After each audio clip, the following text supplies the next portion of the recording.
adventures. I'll start by saying I've spent more nights camping than I can count, mostly in the Smokies. I grew up in Sevier County, Tennessee, right outside the park, and the woods have always felt more like a home to me. I know the trails, the animals, and the way the forest sounds when it's just alive and breathing. That's why what happened last May still doesn't make sense. It was spring, and the fog was hugging the valleys until around noon. I'd taken a 3-day solo hike up towards Alum Cave Bluff. I do it every year. Nothing crazy, just a pack and small tent, and the peace that comes from being away from everyone else. The first 2 days were absolutely perfect. No rain, not too many people on the trails, and I even had a bear wander near my campsite the second night. That kind of stuff doesn't bother me. You make some noise and it moves along. The third morning, I started heading back down. I left before sunrise, hoping to beat the incoming rain. That's when I noticed something was a bit off. You know how forest sounds can travel? Birds, bugs, even the echo of your own footsteps. It's almost rhythmic. But that morning, everything around me felt late somehow, delayed. Every sound was delayed about a half a second. I'd step on a stick and then hear another crack just behind it. The same sound, but slightly off beat. I stopped twice, thinking maybe it was an echo bouncing off the bluff wall, but the timing just didn't fit. I'd walk 10 steps, hear 10 faint steps after. I've hiked long enough to know when an animal's pacing me. This wasn't that. It was matching my gait perfectly. I did the same thing anyone else would do in this situation to deal with my uneasy feelings. I tried to tell myself it was nothing. I turned my phone camera backward for a second, recording behind me just to prove I was overreacting. When I checked it later, all it picked up was trees. I saw no movement. There was nothing there. By the time I reached the turnoff for Arch Rock, the sky was starting to dim again from the rain rolling in. I was maybe a mile from my car when the woods went completely dead. There was no wind. I stopped, thinking I'd imagined it. That's when I heard something breathing. It wasn't close when I first heard it, but it was deep, and it was heavy, and it was coming from higher up the slope. I remember holding my breath, waiting, trying to convince myself it was a bear. But bears don't sound like that. They don't sound like they're trying not to be heard. Then I caught something moving up ahead, something really big, and it looked to be walking upright. It was gliding between the trees. I only saw it in quick flashes. The height of this creature was the first thing to stand out to me. This thing it had to be every bit of 7 feet. Shoulders like a linebacker. It was moving in that smooth, controlled way a person does when they're focused on staying quiet. Everything inside me, my very soul, screamed, "You better not run." So I didn't. I just kept walking at a steady, leisurely pace, pretending I hadn't even seen anything. My heart was hammering so bad that it actually hurt my chest. I could feel that thing pacing me, watching me. It was maybe 30 or 40 yards back now, just far enough that I couldn't see it, but could feel it. The next sound is what broke my brain. There were 2 rocks being smacked together, once, then again, then it would pause. I've heard that sound before. Hikers use it to signal, but this was intentional, patterned, almost curious. I sped up. The sound stopped. A minute later, it started again, a lot closer to me this time. By the time I hit the last turn toward the parking area, I was practically speed walking. I could see my truck through the trees, and for the first time all day, the forest sounded normal again. Birds, rain, wind, whatever was there had stopped following me. I did make it to my truck, and it was now pouring rain. And no, this wasn't a Bigfoot for anyone listening. I forgot in my state of mind while typing this to mention that when it was going through the trees, I did see a very long snout, and I could clearly see 2 pointed ears on top of the head. This was definitely not a Sasquatch. That night, I played back the video I'd taken earlier, the one that was behind me. I was just hoping for anything, now that I could go over it a lot closer. I was hoping to see a shadow, a sound, something, anything. Nothing.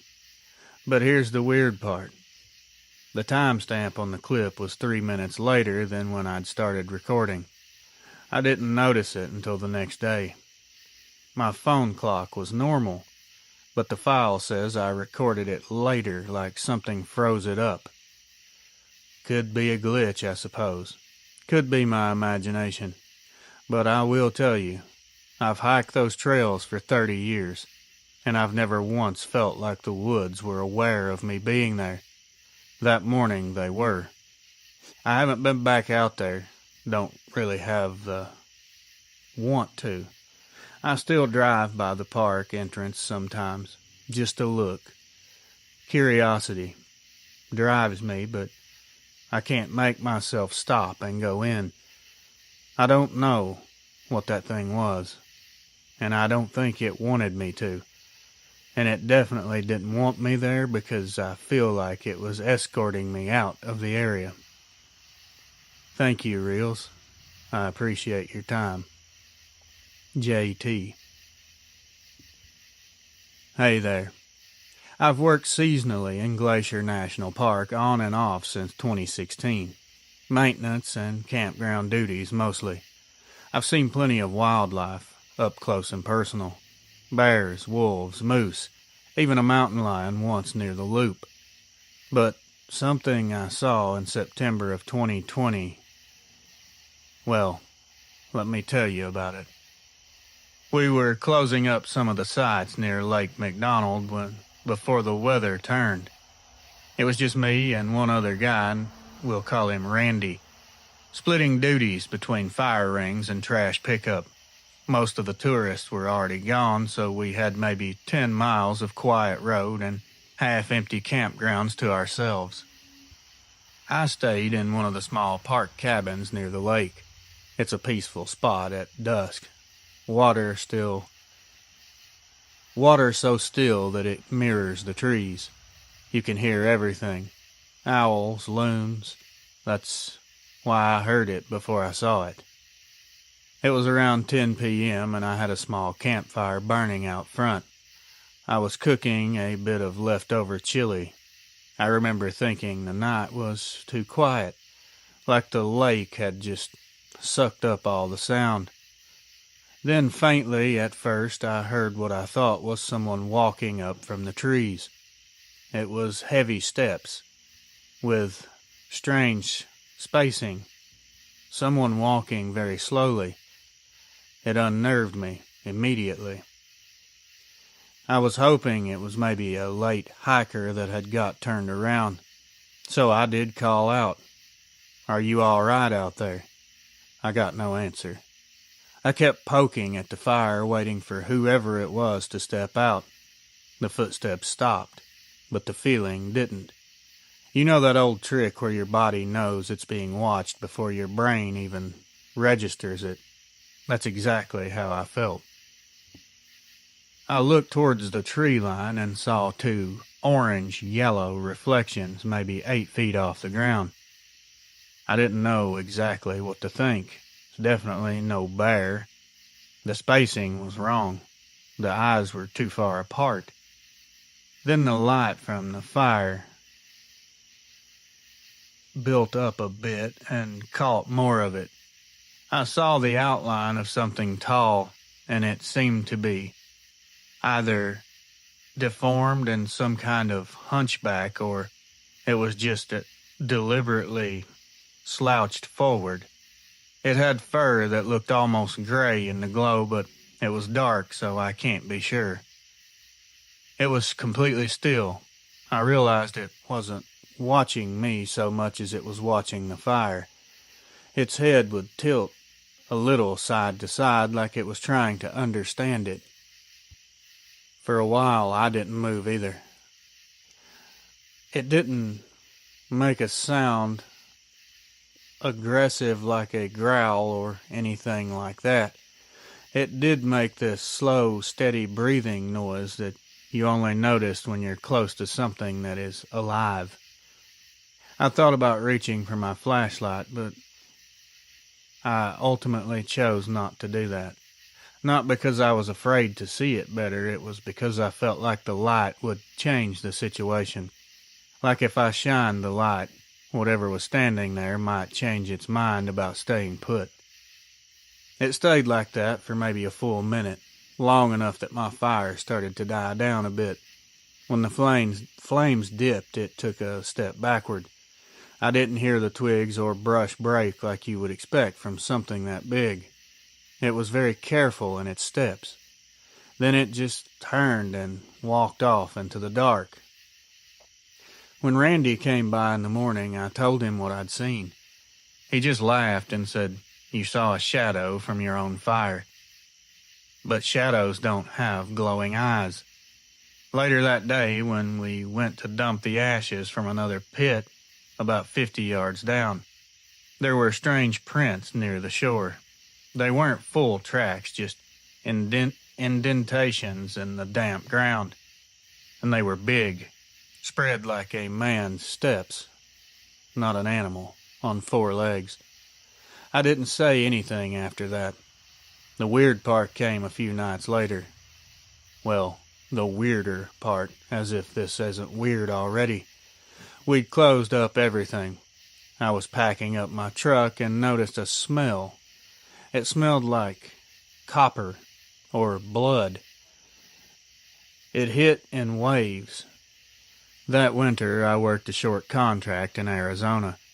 But I always think about that Dogman, creature, thing, whatever. How it just stood there, watching the fire like it was seeing something new, like it was mesmerized.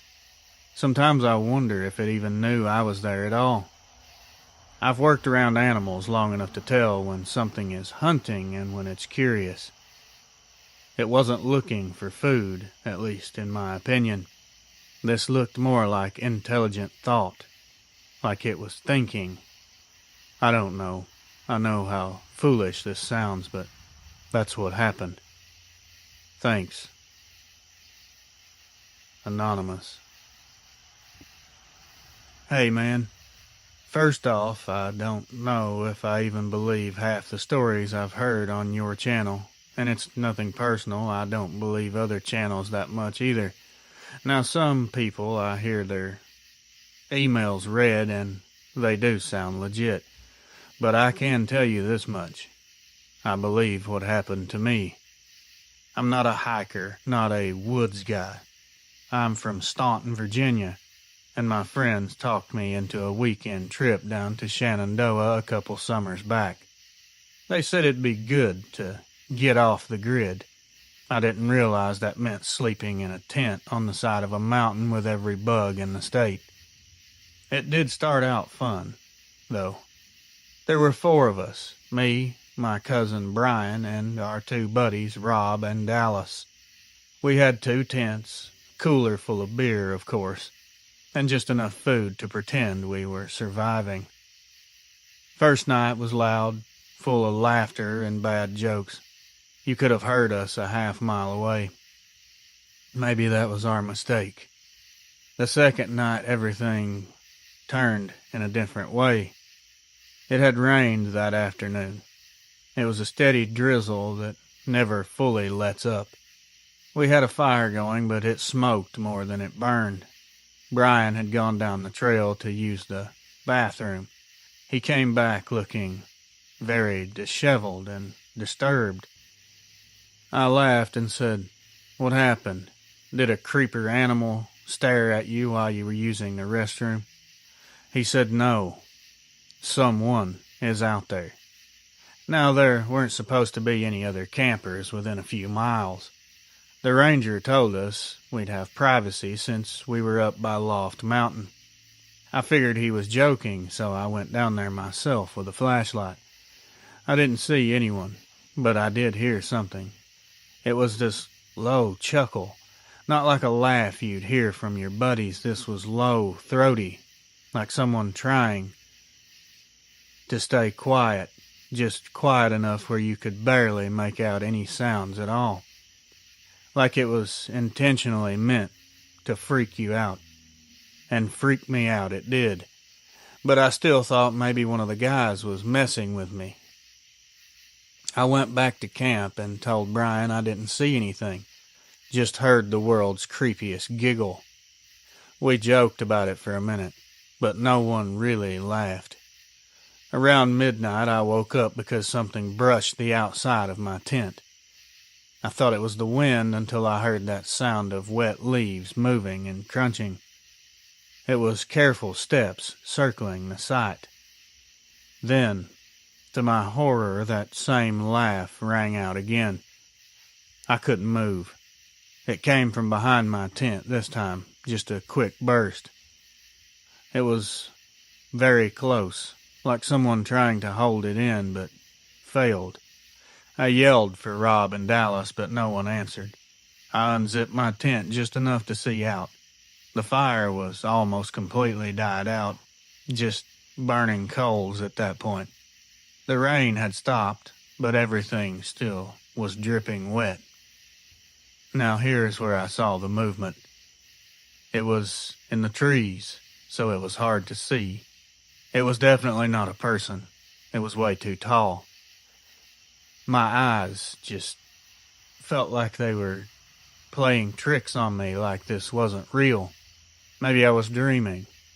But this thing was standing upright, and it looked like it was covered in hair like an animal. When it turned its head, the glow of its eyes were yellow, but not like an animal's reflection. This looked like a cigarette in the dark. It was swaying a little, like it was laughing to itself.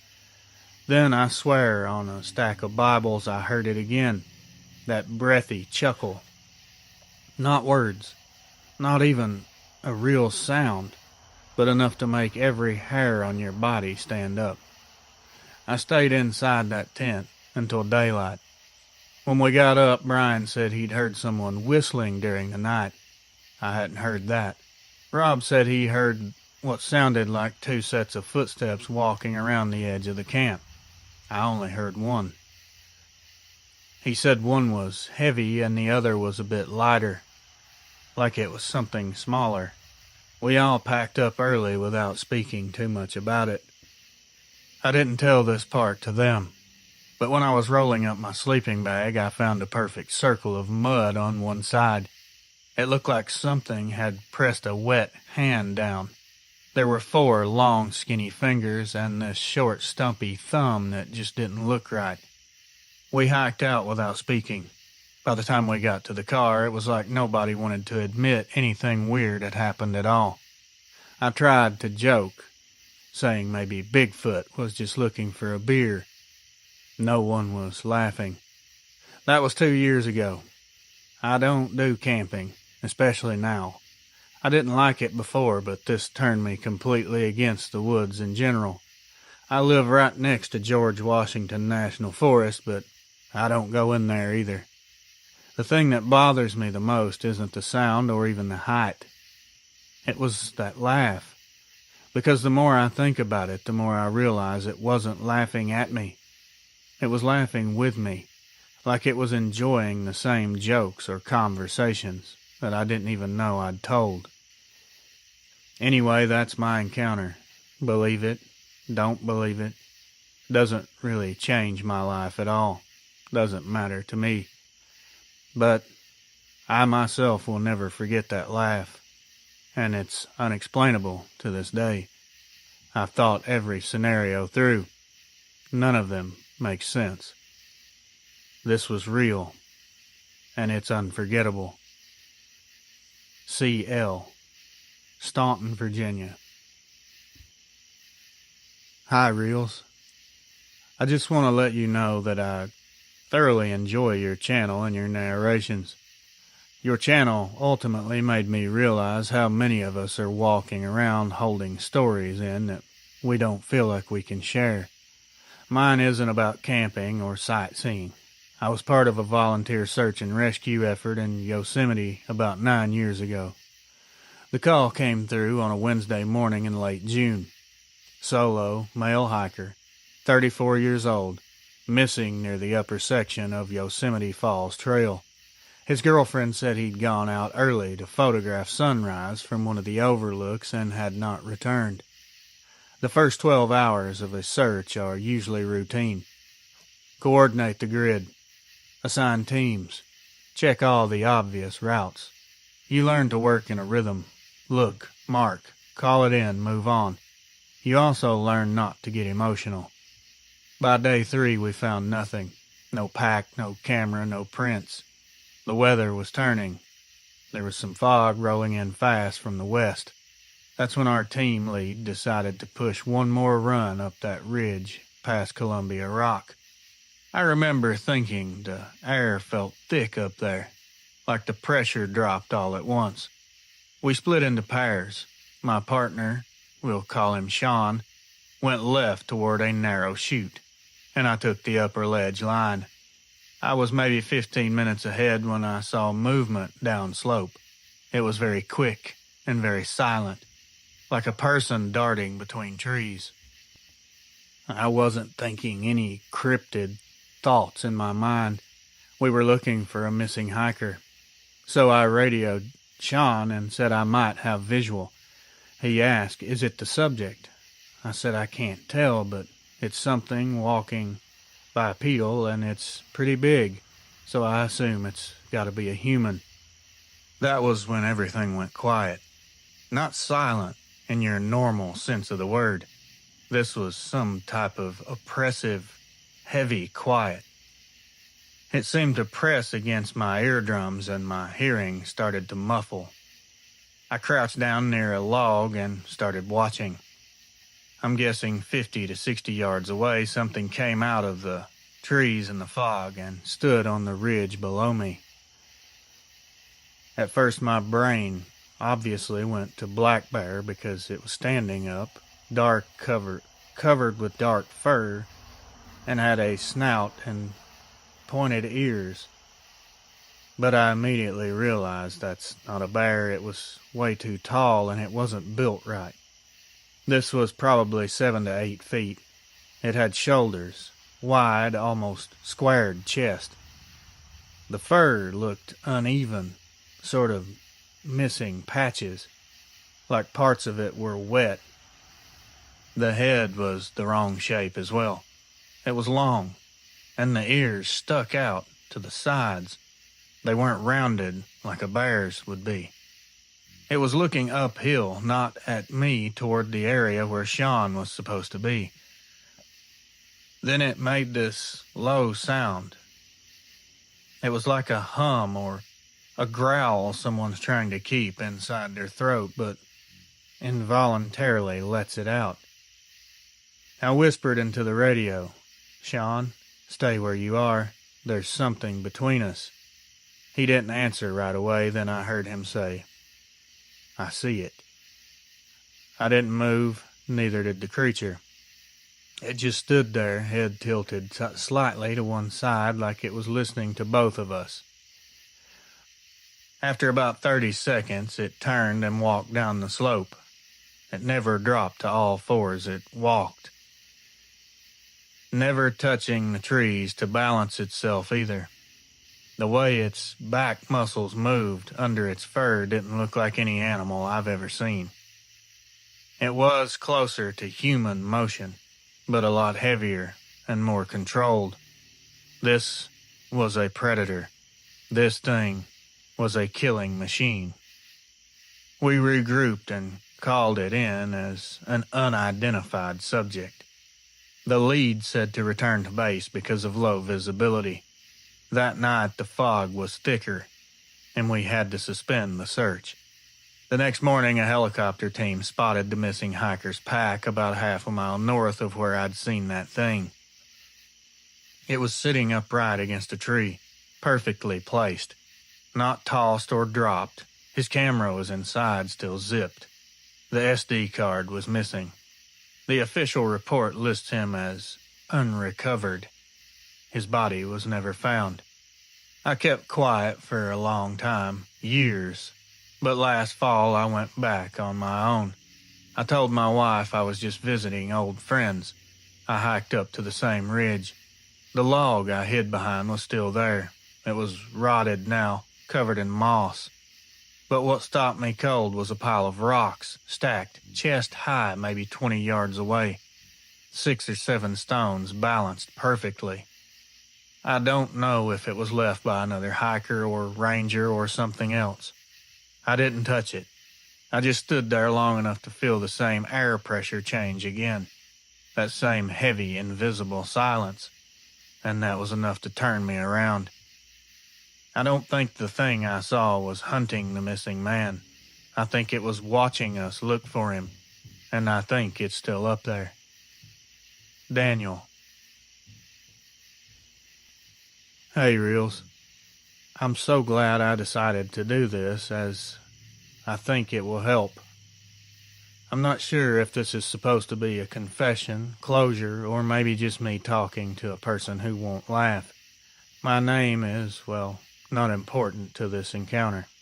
I'm 63 now, retired from a lifetime of logging and trail work along the Olympic Peninsula.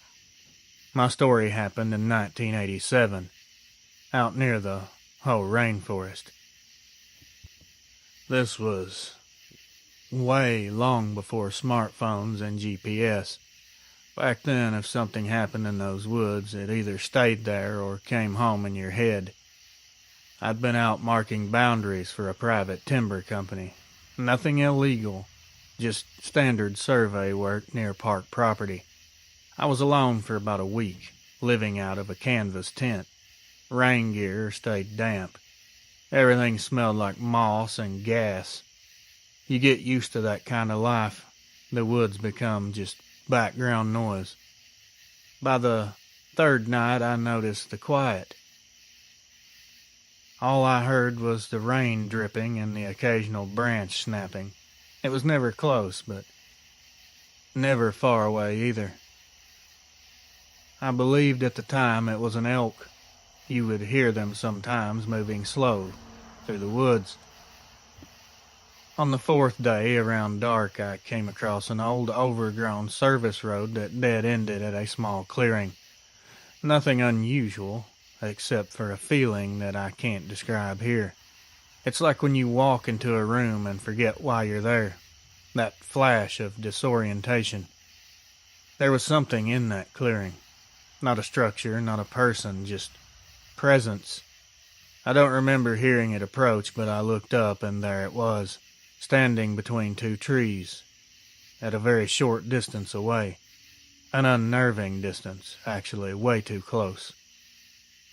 It was just standing there, half turned like it had been watching me and decided to stop hiding. I would say this thing was 6 to 7 feet in height. Its fur was black with streaks of gray near the chest and on the arms and lower legs. The arms were long, hands almost reaching its knees and shaped like a man. I remember thinking how its fur clumped near the shoulders. It looked like it had a mane, or the hair was just thicker around the upper chest and top of the shoulders and around the back of the neck and head. The most disturbing part were its eyes. They were a dull gold. Now, these weren't glowing, just faintly catching the light. They were actually quite stunning to look at. They didn't look angry. They weren't really curious either. They looked tired. This thing looked either sick or exhausted. We stared at each other for a while. It could have been 10 seconds, it could have been 5, I don't know. Then, as if it decided something, it turned and walked uphill and disappeared into fog. I sat by the tent that night with my headlamp on until it died. I was listening to the rain hit the tarp. Around midnight, I heard a single howl from up the ridge. This wasn't a wolf. I've heard plenty. This started low, rose to a pitch that sounded almost like a voice, then dropped off sharp like it was cut short. I packed up and hiked out early, half convinced that I'd lost my ever-loving mind. Werewolves don't exist, but that's exactly what I saw. A few days later, a coworker radioed that one of the crew found something near that same clearing. There was an elk carcass, untouched except for the head, which had been placed between two stumps. They figured poachers. I figured not. I didn't say a word. I went back there once in 2004. My knees weren't what they used to be, but I made it up that ridge.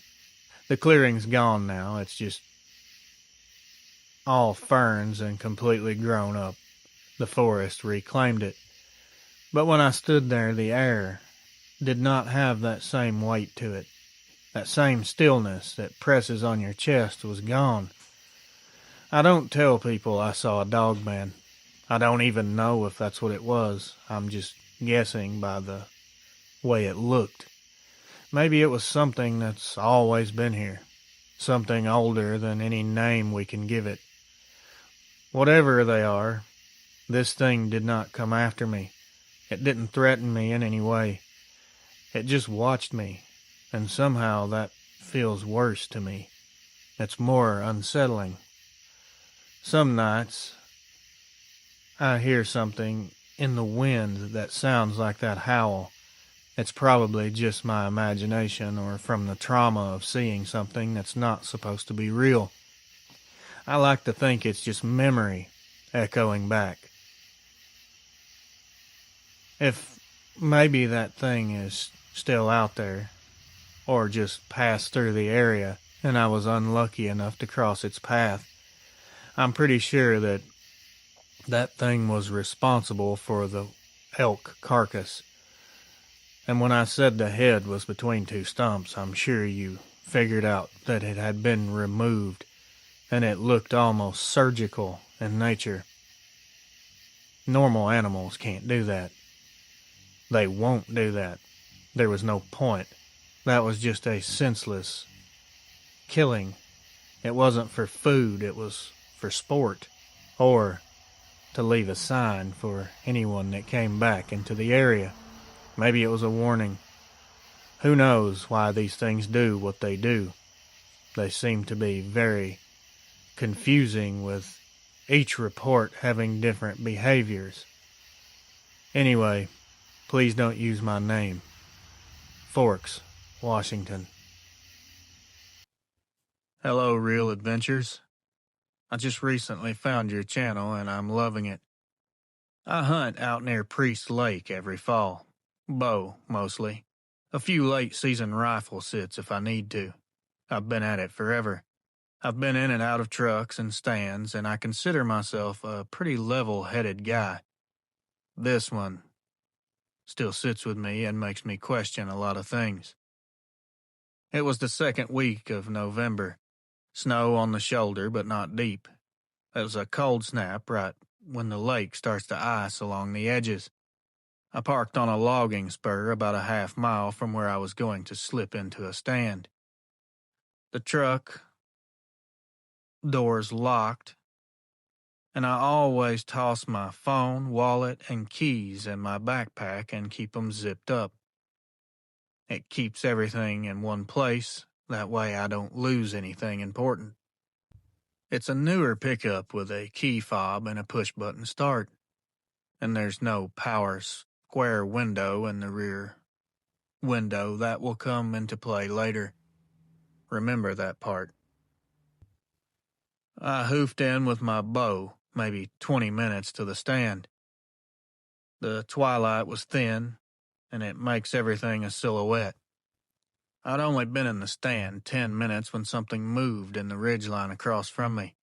A big, dark shape moving upright between trees. I've seen elk. I've seen all kinds of things. I know the angles of animals. This wasn't something normal. If this wasn't a huge person, then I had a big problem. And you'll soon find out that I did in fact have a huge problem. And I was going to make it worse by being an idiot. I had heard cryptid stories all my life, but never believed them. The first thing I thought is this is a person, or this is a Sasquatch. All that was put to rest when all of a sudden I heard this earth-shattering, wolf-like howl crack through that ridge, and it blew my eardrums out. This thing was extremely loud. No wolf walking this earth could howl like that. After the howl, it was closing, fast, but it was walking careful. It would take a few steps and pause. Now, this wasn't something like a deer moving through the woods. This thing was moving with a purpose, and it was doing some damage. When it cut the ridge and dropped into the thicker brush, it sounded like a dozer. I didn't hang around. I shoved off the stand, grabbed my pack, and wherever I hit the ground is when I started running. I think my feet were running before I actually hit the ground. I didn't stop or look back. I didn't really think at all. What you think you'd do in a normal, quiet moment isn't what you do when something that big is pushing over trees chasing behind you. I got to the truck, threw my pack and my bow into the bed, jumped in, locked the doors. For a second, I just sat there, thinking I made it. I pushed the button to start the truck.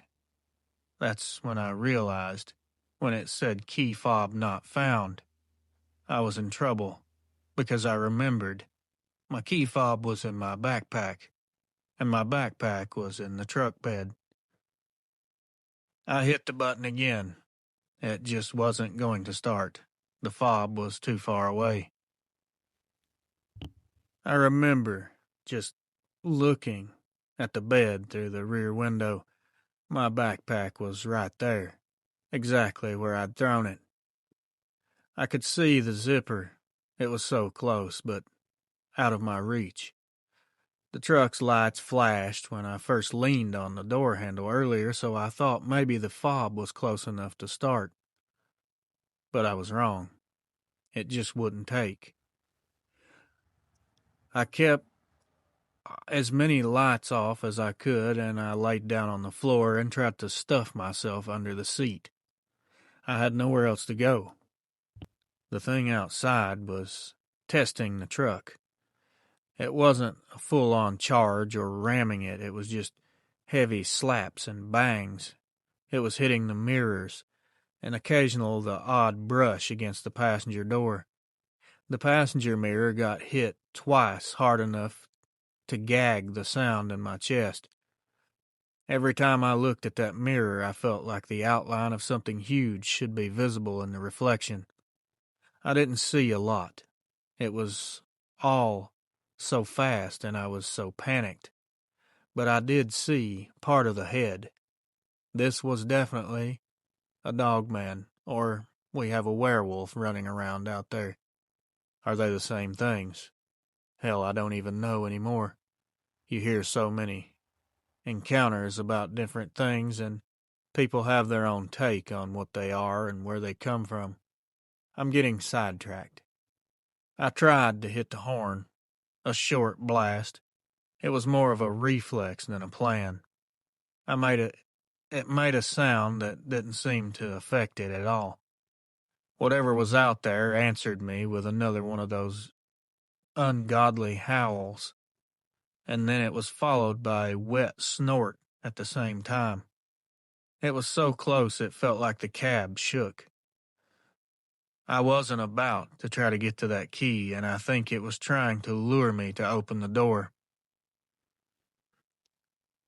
This thing was very smart, and it nearly tricked me once, but after that, I just stayed put. It backed off enough to make me think that it was safe for me to try to grab my pack. As soon as the door opened and the dome light came on, this thing came charging back toward the truck. It was toying with me. I was like a mouse being hunted by a cat. Except this mouse was stuck in a truck with nowhere to run. I cannot describe to you the helpless feeling I had with my phone and my key right there in the bed of my truck. I was awake and cold and stupidly aware of every noise that thing made outside. The tapping kept moving, sometimes at the hood, sometimes at the rear glass. I just stared at the floor mat and kept my focus there. That was the only way I could keep my brain from exploding. Once something raked across the driver's side door with enough pressure, I watched the snow fall from the top of the mirror like a hand had just knocked it off. I could see these smears of muddy water high on the glass, where something had pushed up to look inside. Thank God I didn't look when it was staring in. I would have had a heart attack. The smears stopped at about my shoulder height. I don't know exactly how many hours I was in there. I do know that when the sun came up, that thing disappeared. All I had on me was a hunting knife in my pocket, and that would have done nothing.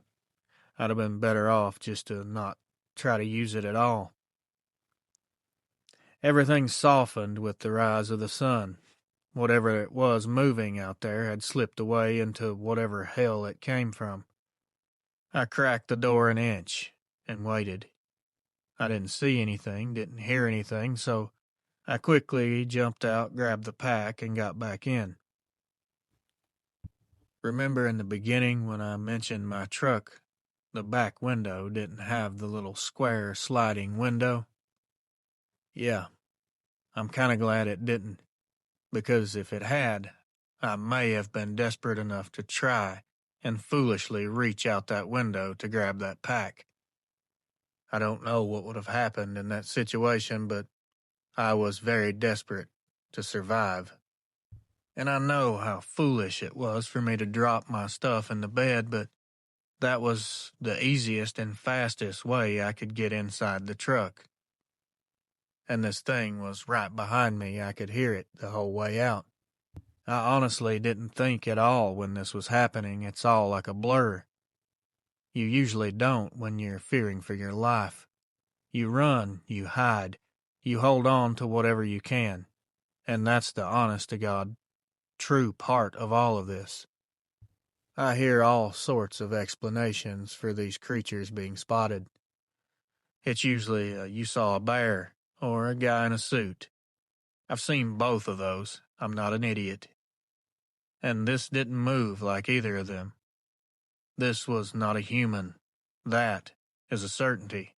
The way it moved was unreal and something that doesn't look like it should be walking around. It moved so fast it was almost a blur. This thing, the fact that it didn't rip my truck door off, tells me one of two things. Either it didn't want to harm me, it just wanted to scare the hell out of me, or it decided I wasn't worth the effort. And honestly, those thoughts make me sleep funny nowadays. I still go hunting. I won't let this thing affect me that much, but it will take a toll on you mentally. But I'll never go back to that specific location, and I will never share the coordinates of that specific location. I don't want that on my conscience. I don't know if that thing's out there, probably not, but if it is, I don't want to send someone out there to face the same thing I did. I won't keep going on and on. That's my encounter. That's the extent of my email. I don't really have anything else to say. I don't have any wise cracks or words of wisdom for anyone. All I can say is I know what I saw, I know what I heard, I know what I felt. I know these things are real.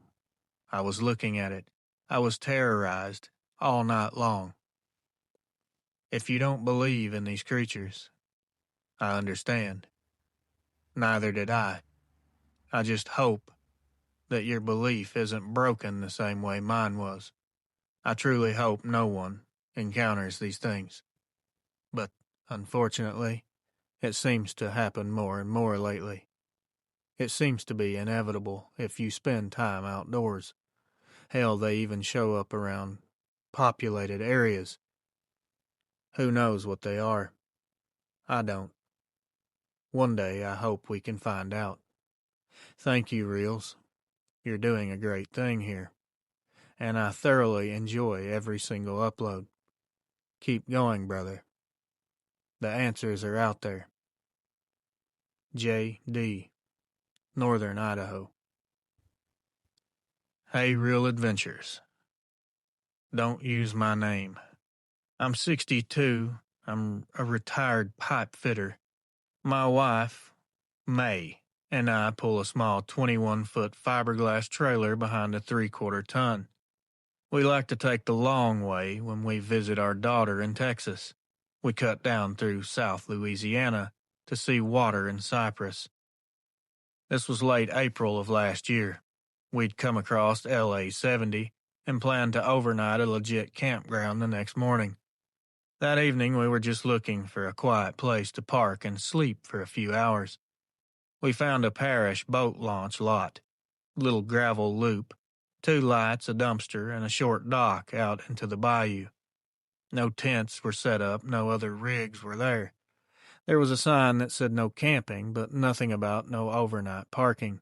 And we weren't unhooking, just catching sleep with the tongue still on the ball, wheels chocked, and the weight distribution bars snug. The air was thick with that marshy smell, sweet, muddy, some jasmine in there somewhere maybe. The tree frogs were loud enough to be a radio station. We ate some sandwiches in the trailer, set the stabilizer light to take the bounce out, and killed the truck. I'd just finished my little ritual, walk around, hand to each latch, tug the coupler pin, check the breakaway cable, when something thumped once on the far side of the trailer. It wasn't extremely violent or loud, it was just enough to make the spoon in my coffee touch the mug. May looked at me, and I looked at her. Could have been the wind, I suggested, though there wasn't any, and I knew it. Then came 3 knuckle-tap knocks on the fiberglass, at shoulder height, slow and even, in the same spot. I stepped out with my headlamp, even though I didn't want to. It was my job as a man. I had a small mag light. I left the door cracked in case I needed to get back in fast.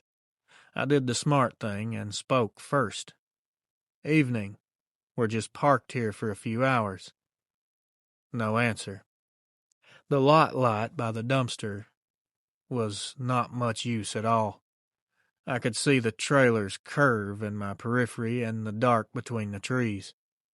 What I didn't see was any person standing there to make those knocks. Just the after sway in the stabilizers like something had leaned on the skin and let go. I walked the passenger side, slowly, had my light pointed down low. The smell hit me first. Wet dog and mud, but high like it was coming off the ground. I took 2 more steps and heard breathing, steady draws through a nose. Back in the doorway, I heard May say my name. I told her I'm still here. That's when the breathing moved. A smooth sideways pace that kept my light on trunks and not on a body. The palmetto fronds tilted one after the other the way you see someone shoulder through corn without showing themselves. I put the light on the trailer skin where the taps had been and saw 4 dusty streaks slanted downward. This wasn't claws, scratches, or gouges. There were no cuts, just these wide, clean tracks, like pads had slid and left the dirt from whatever it was on the fiberglass. The top mark was well above my head. May told me to get back inside, and I wasn't disagreeing at all. We went in and latched the door. I told her I'd hit the truck alarm and let it honk, and maybe that would scare whatever was out there away. She said do it, so I pressed the button. The horn answered, and the lights pulsed over the lot. From the brush, something made a low huff and then scraped its nails, or something like nails, once along the corrugation under the window. If you've ever run a fingernail across a washboard, you know the sound. It wasn't hard, it was like a hello that you don't want to hear. The trailer rocked a little forward and settled. The stabilizers were set light, like I said, but they still took it. Whatever was outside knew not to crash, just to test. We sat on the bed with the lights off and could hear it walk the perimeter. The slow crunching of the gravel all the way to the tongue. Pause at the hitch. Another pause at the spare tire. Then down the driver's side where the truck cab's shadow was. The tow mirror shook once. May put her hand on my arm and I could feel she was shaking. 10 minutes stretched into 30. The tree frogs were now quiet, and they all of a sudden started again like nothing happened. Every so often we'd hear the dock cleat ping as the wind went across the water, and then a shape would shift between the lot light and the brush in the way that made your stomach twist. This wasn't a person stepping. This was much taller. It was forward in the shoulders. Its head was canted like it was catching our scent off the trailer seam. It looked canine to me. We didn't call anyone. Down there you don't make wildlife panic worse by bringing more lights and more noise. Also, honestly, I didn't want to explain any of this on the phone. We waited it out. Around 3 a.m. a John boat engine came on somewhere upriver, and whatever had been out there took off. So clean the frogs didn't even pause. In the morning I walked it again. On the tongue jack was a dry smear where dust had been brushed away in 4 rough ovals, like fingers that ended in pads instead of tips.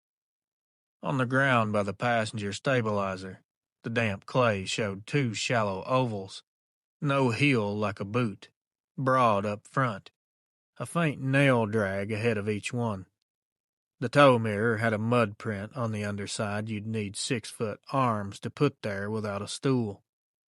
We didn't measure, we didn't take cast, we didn't do anything a TV show would do. We packed our chocks, raised the stabilizers, checked the pin and coupler like it was any other morning, and drove out of there. May didn't speak much until we were past Pierre Park. Then she finally said, I don't ever want to park by water again, unless it's a real campground. I agreed. We still travel. I still do my walk around and I still tap each latch. But now I put my palm flat on the skin for a second like I'm saying, we're just passing through. Folks will say all types of things to try and rationalize seeing something like this. They usually mention a bear, which is the common theme I've seen. Bears knock over trash. They huff and they move on. This didn't feel like a thing that blunders around in the woods. It felt like something that thinks and takes inventory. That's what I think anyway. The idea of being on a list I didn't know existed will haunt me for the rest of my life. Thank you. R. and May, South Louisiana, Bayou Country. Hello, Reels. I would prefer you not use my name, and if that takes away from the credibility of my encounter, so be it. I don't think names have anything to do with this. I'm 41, married, 2 kids. I work at a school now. The memory I'm about to share is old western South Dakota, late March of '97, but it still sits where I can reach it 1 second if someone asks about the weirdest thing you ever saw. We lived on a little place east of Bell Forge. Cow-calf pairs, nothing big. If you've been out there, you know the look. Shelter belts of cottonwood and cedar to break the wind. Stock tanks that freeze solid at night and need a tap with a bar in the morning. And that wheat stubble color everywhere until May finally greens up.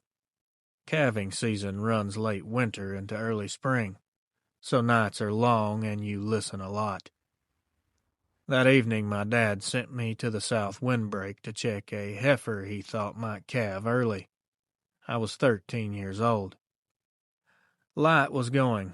The wind had that dry edge where it's not cold enough to hurt, but still finds your ears easily enough. Coyotes were yipping, I remember that. They were way off toward the creek, which was pretty normal. When I got within 50 yards of the windbreak, everything shut off. The coyotes, the yips were gone. Not even the sparrows that usually fuss in the cedars. Just wind and grass and then nothing. I remember that more than anything. All of the missing sounds. I had a 2-cell flashlight in my pocket and the old farm handheld radio clipped to my jacket. I called my dad. "I'm at the south trees," he said. "Take it slow." I stepped into the shelter belt and heard footfalls that were not mine. If you've walked on cottonwood leaf litter, you know the sound. Dry and papery. These were 2 heavy steps. Somewhere off to my right. I swung the light and only got trunks and shadows. The heifer was there, fine, stood up when the beam hit her and swung her head like cows do when they're deciding if they care about you being there.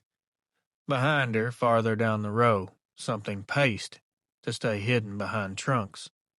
I caught it once by accident, just the edge of a dark shoulder and the side of a dog head slipping from one cedar to the next.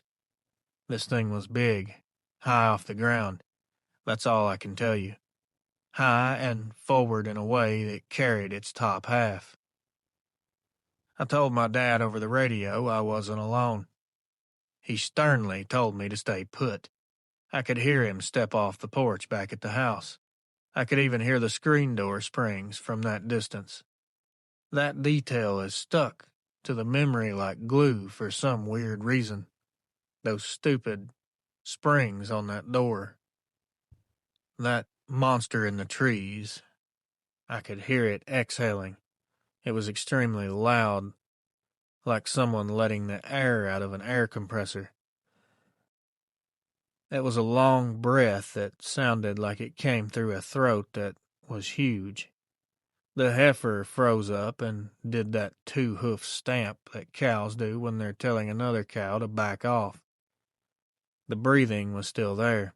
It was getting closer. The closer and louder it got, I started to smell this weird smell.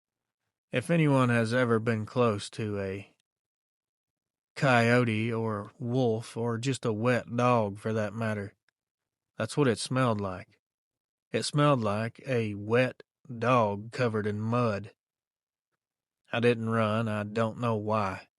13-year-old me decided the smartest move was don't give it your back. I put my light down toward the ground and started talking, because that's what Dad did with half-wild neighbors' dogs. I just kept saying things out loud. I guess it was mostly to calm myself. The animal matched my movements. When I took a slow step left to try to see around the cedar to get a better look, it would take a step right to keep the trunk between us. Perfect mirror. The top of it shifted higher than my dad's shoulders. He's 6'2". The silhouette of an ear laid back for a second and then lifted. I saw eye shine one more time, amber, and then it tipped its head down and the shine was gone.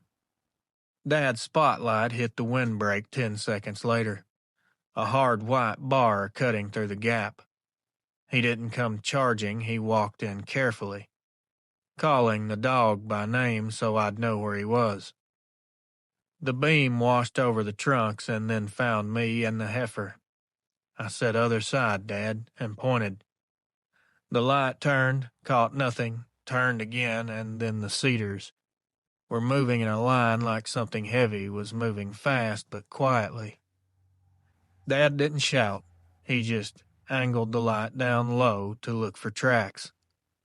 The grass under the trees was matted with last year's shed needles and hard to read, but we both saw 3 impressions near the base of the trunk, just not definitive enough to make any sort of guess to what it could have been. Or maybe we could, or one of us could, 'cause after Dad saw these and stared at them for a few seconds, he just told me to back up, in that calm dad voice he used when the four-wheeler wasn't going to make the hill. We walked out together, keeping our shoulders to the trees. The heifer followed us to the edge and then stopped like she'd hit a fence that we couldn't see. We didn't call anyone. I mean, what would you say? Something tall breathed on my kid. We made a loop with the truck with the headlights a half hour later. We saw nothing. The tank ticked as it refroze. Coyotes started up again like a switch had been flipped back on. The next morning, we went back and he showed me the prints on the ground. He told me if I ever saw anything that matched this or anything similar, to get away from that area and stay away until it's daytime. On the ground, they looked like giant canine prints mashed down. This wasn't boot tread, and it wasn't a hoof. And we don't gather evidence or take pictures of tracks around here on the ranch. We fix fences, we feed the animals, and we move on. That's what we did. I didn't go to the windbreak alone after that. Not for a long time, Dad forbid it. If I had to cross it, I whistled dumb songs and kept my light on, so I could see movement.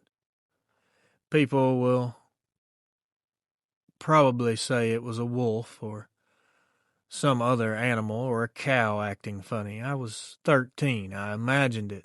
I was a scared kid out in the dark. We had no wolves there then. It was 97. And a person would have had to been crazy to be out there in some sort of Halloween costume. And not to mention, if someone lived around there, they knew we had firearms and they would have most likely run off when the spotlight hit them. Whatever I watched, thought about where I was and picked trees, the way a person does when they don't want to be seen. Like we were playing hide and seek. I'm fine now. I've worked night shifts. I've walked dark hallways. But every once in a while, if I'm outside near trees at the same hour in March and the wind lays down, I get that missing sound feeling all over again. The human part of me says it's nothing. The kid part of me says, and this is very important, not just for me, but for everyone else, back away, and don't give it your back. Anonymous, Butte County, South Dakota. Just refer to me as Weed Hopper. I was a seasonal hire for the Shasta Trinity National Forest 2019 through 2021. My main job was post-fire erosion control, checking culverts, water bars, downed logs. I'm not a ranger. I'm not law enforcement. I'm just a guy with a truck, a GPS unit, and a clipboard. This encounter took place in October of 2020 near Trinity Center, on a spur called Road 38N14. If you look it up, you'll see it climbs past an old dozer line from the car fire. It's not tourist country. There's no cell service, no cabins after the first gate. I'd parked about 3 p.m. The sky was clear, temperatures were in the 60s. Standard routine. Walk a quarter-mile section, photograph each drainage, mark coordinates, and move on. I left the truck running because bears don't like engines and the radio reception only works with power. Around 4 o'clock, the forest went dead quiet, the way it does before a wind shift, except the air stayed dead. I caught a smell of musky wet dog and damp bark. I heard a low thud that sounded like someone dropping from a tree branch. It hit the ground hard with weight. I didn't know what was going on, if it was a bear or someone out there climbing trees, which was unlikely, and that would be unsettling on its own. I started clapping and shouting, waving my arms, trying to make myself look big. The smell got stronger, and the feeling hit that I wasn't just near an animal, but that something was watching me from cover. My phone's GPS showed I was still 300 yards from the truck, so I started making my way back. It started pacing me. The sound wasn't 4 legs, it was 2. There was a stride, with a pause and a stride. I could hear branches breaking and flexing. When I stopped, it stopped. When I moved, it moved. Every few seconds I'd hear a short growl. Was very low and deep.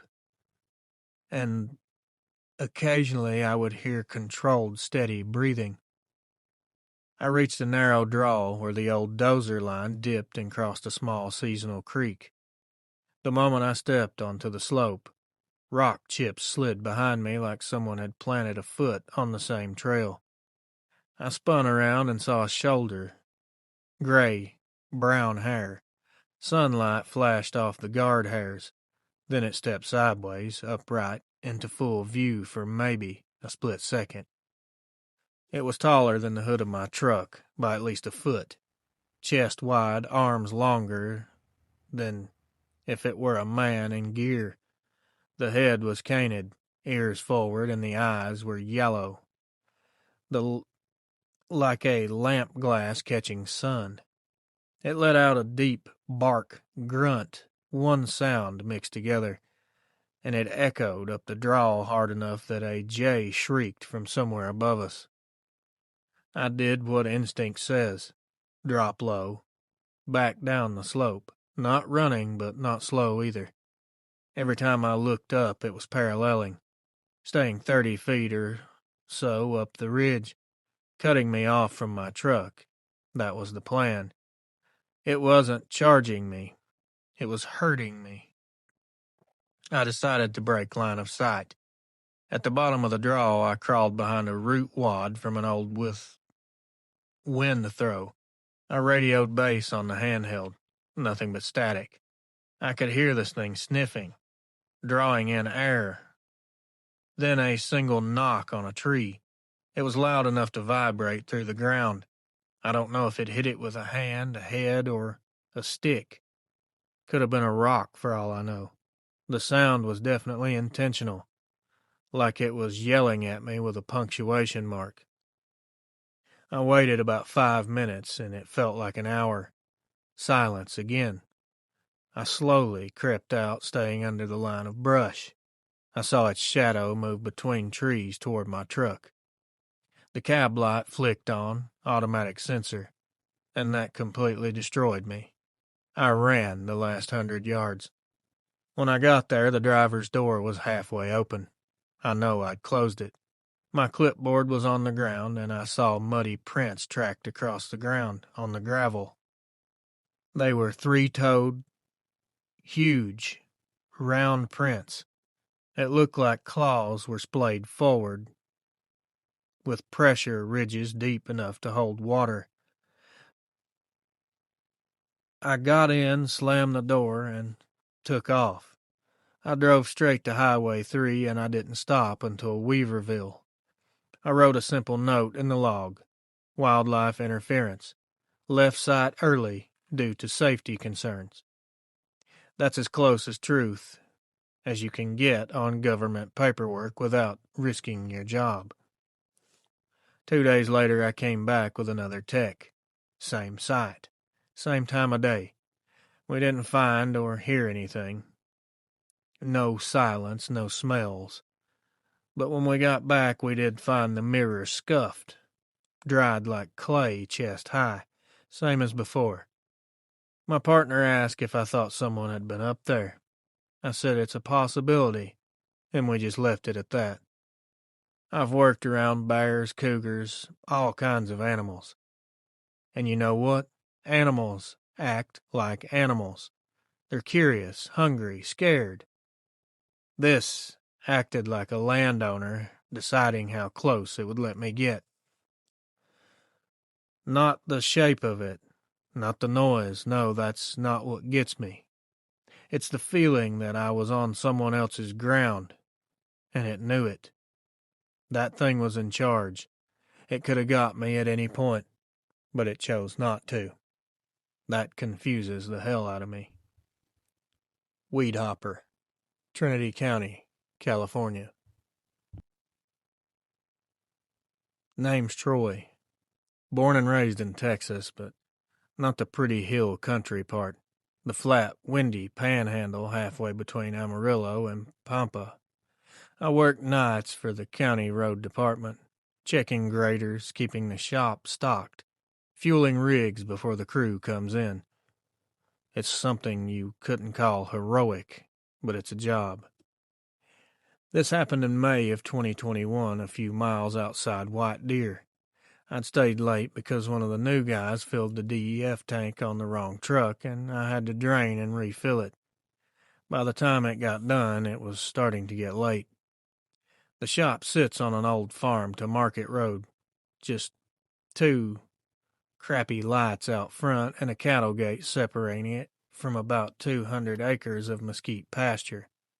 My truck was parked nose out by the fence. Doors always unlocked. Small town habits die hard. I was halfway through loading scrap in the bed of my truck when I heard something that sounded like a metal door shut.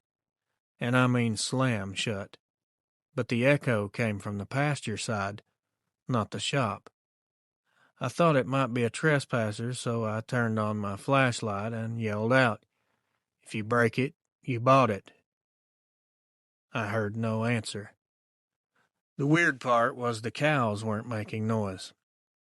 Usually you'd hear them shuffling or snorting in that pasture, but they were silent, and they were all bunched by the far fence line like they'd been herded there.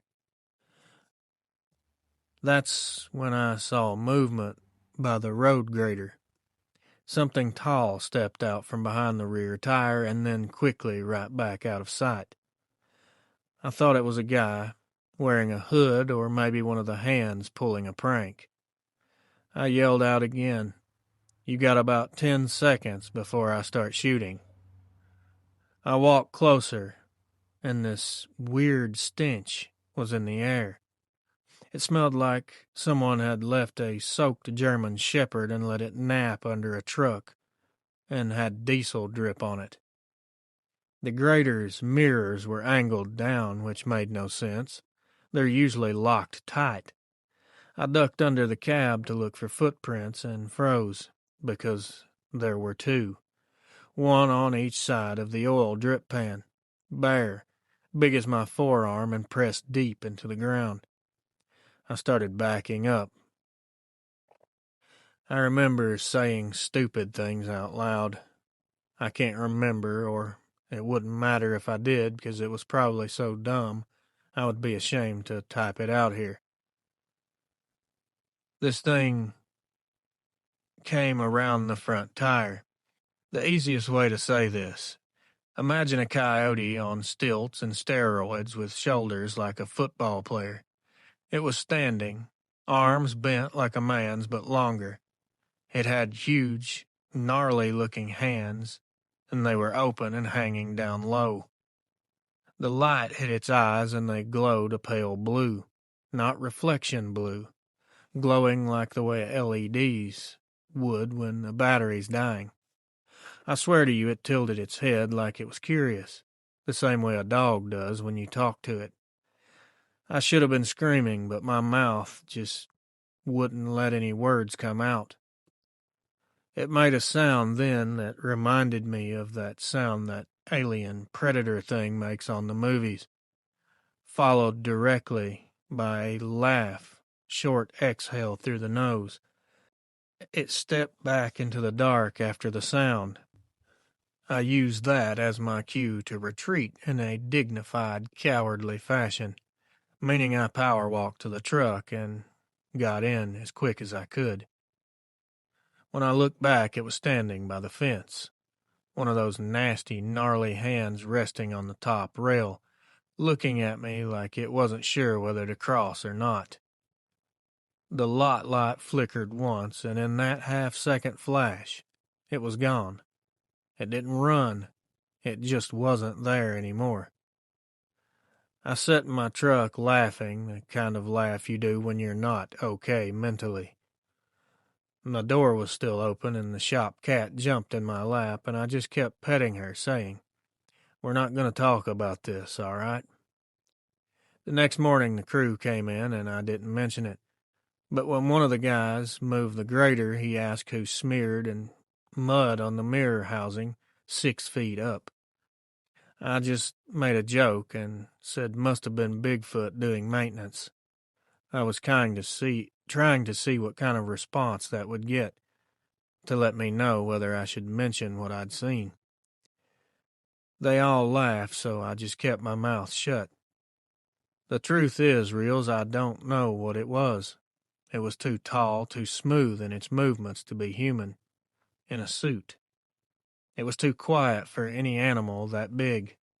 Whatever it was, it decided I wasn't worth the trouble, and that's a decision that I appreciate very much to this day. I still work out there, but I park closer to the shop now, and I make sure to keep the cat inside. She's got better sense than me anyway. Troy, Carson County, Texas. Reels. I love your channel. I did have an encounter, and you asked for encounters, so here's mine. It happened about 2 years ago just outside Stillwater, Minnesota. I fish early mornings before work when the weather's right, usually off the small bridge where the St. Croix River widens out. It's peaceful, nobody around at that hour. That morning the fog was thick enough to make the water look like glass. I parked near the bridge, grabbed my rod, and walked out halfway across. The only sound was the current underneath and the hum of the power lines. About 10 minutes passed, and I felt something shift. Not the bridge itself, just the sense when you're not alone anymore. Out of the fog to my left, I saw movement near the far end. Something stepped out, onto the railing like it just belonged there. At first, my brain said that's the biggest dog I've ever seen. Then it straightened up. I locked up with my hand on the reel. This thing was tall, I'd say 7 feet. It had long arms hanging down to its sides. Its fur looked black and wet. It didn't look straight at me at first. It was looking down at the water, leaning slightly forward like it was watching the surface for fish. I stared at it for a few seconds, and that's when it turned its head just enough that I could tell it knew I was there. It didn't act startled. It didn't act angry. It just was aware of my presence. We stood there like that for maybe 30 seconds. The fog made everything dead silent. It slowly slouched down, still facing the river, and jumped down off the bridge onto the bank below. I heard the soft splash of water and then nothing else. I waited another 10 minutes before I packed up and drove home. I didn't tell anyone, didn't even mention it to my brother who fishes that same spot. I go there sometimes still, but it has to be a bright, sunny day. The thing never showed aggression or tried to hurt me in any way. I don't really know what type of vibe or what to think about these creatures. Whatever they are, this one did not act wild. It acted civilized, like it had a purpose, like I'd walked in on it doing something it had done 100 times before. That's all I have. Anonymous, Washington County, Minnesota. It's good I'm finally deciding to do this. Hello, Reels. I live about 10 miles outside Troy, Alabama, on a little patch of land that used to be my parents'. We've got a garden, a few goats, and a small chicken coop for eggs. Last spring around 2 in the morning, I woke up for no reason at all. The house was quiet, but something felt wrong. I sat there for a minute and realized the usual sounds outside were all missing. There was nothing. I slipped on my shoes and walked into the kitchen. The motion light above the back porch was on, which meant something had triggered it. I looked through the window toward the coop, and that's when I saw it. It was standing beside the wire enclosure, half in the light, half in the dark. It was tall. I don't know how tall, but I would guess probably 8 to 9 feet. Yeah, that big. It was extremely thin, but in the waist area, that is. The shoulders were broad. The head was shaped like a dog's. It had a long muzzle and those pointed ears that kind of angle backward. Its arms hung almost to its knees, or what appeared to be knees. The weirdest thing was that the chickens weren't making a sound. Normally, they'd explode with noise if anything got near them, but they were all still, pressed to the far corner like they were afraid to breathe. The thing wasn't trying to break in, it was just watching them. Its head kept swaying and tilting a little, making slow movements. It looked like it was amused or it was studying them. Every few seconds it would lean closer, almost like it was listening for something inside the coop. I didn't turn the main porch light on right away.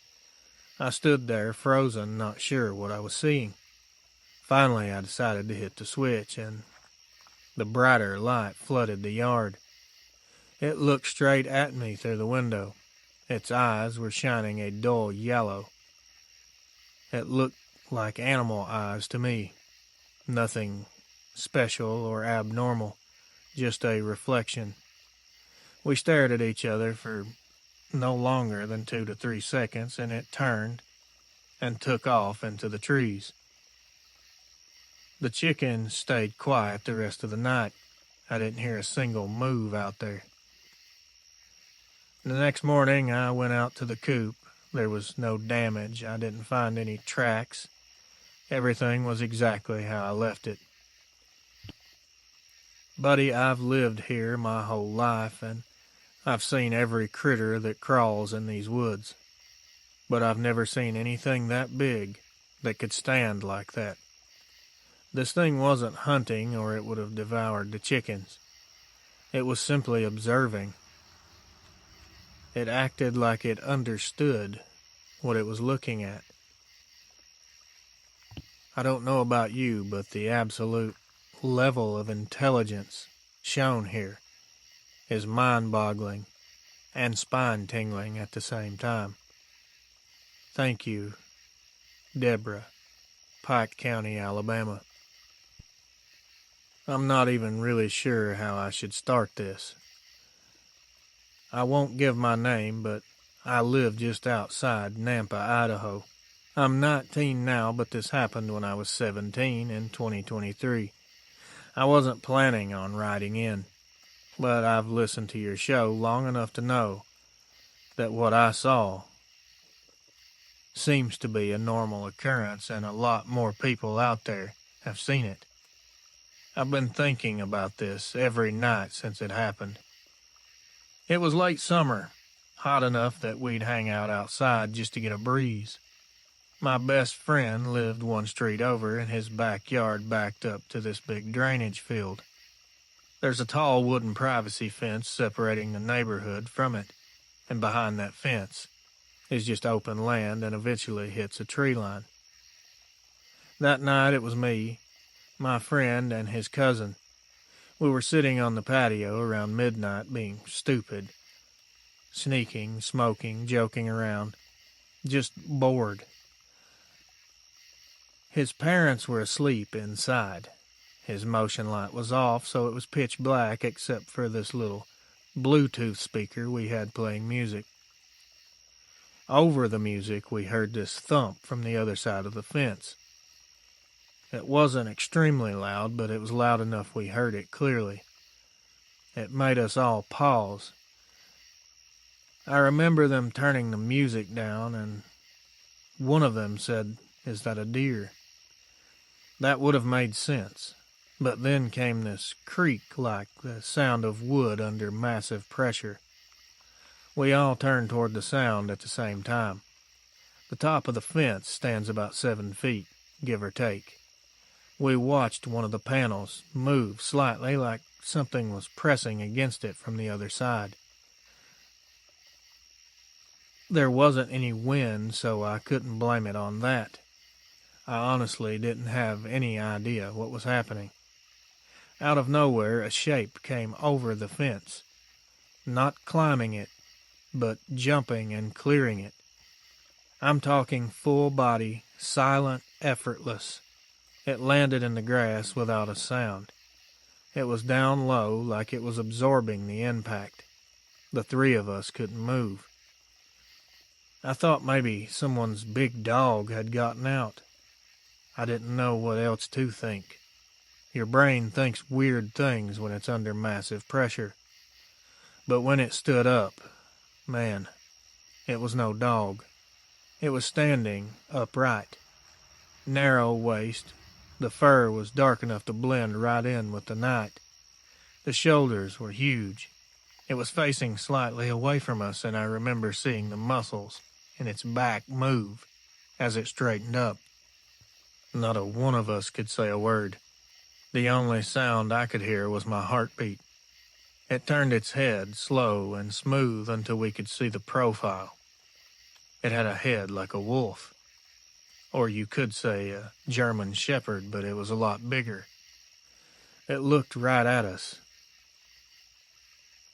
Its eyes caught a bit of the kitchen window light, and they were reflecting a bright red color.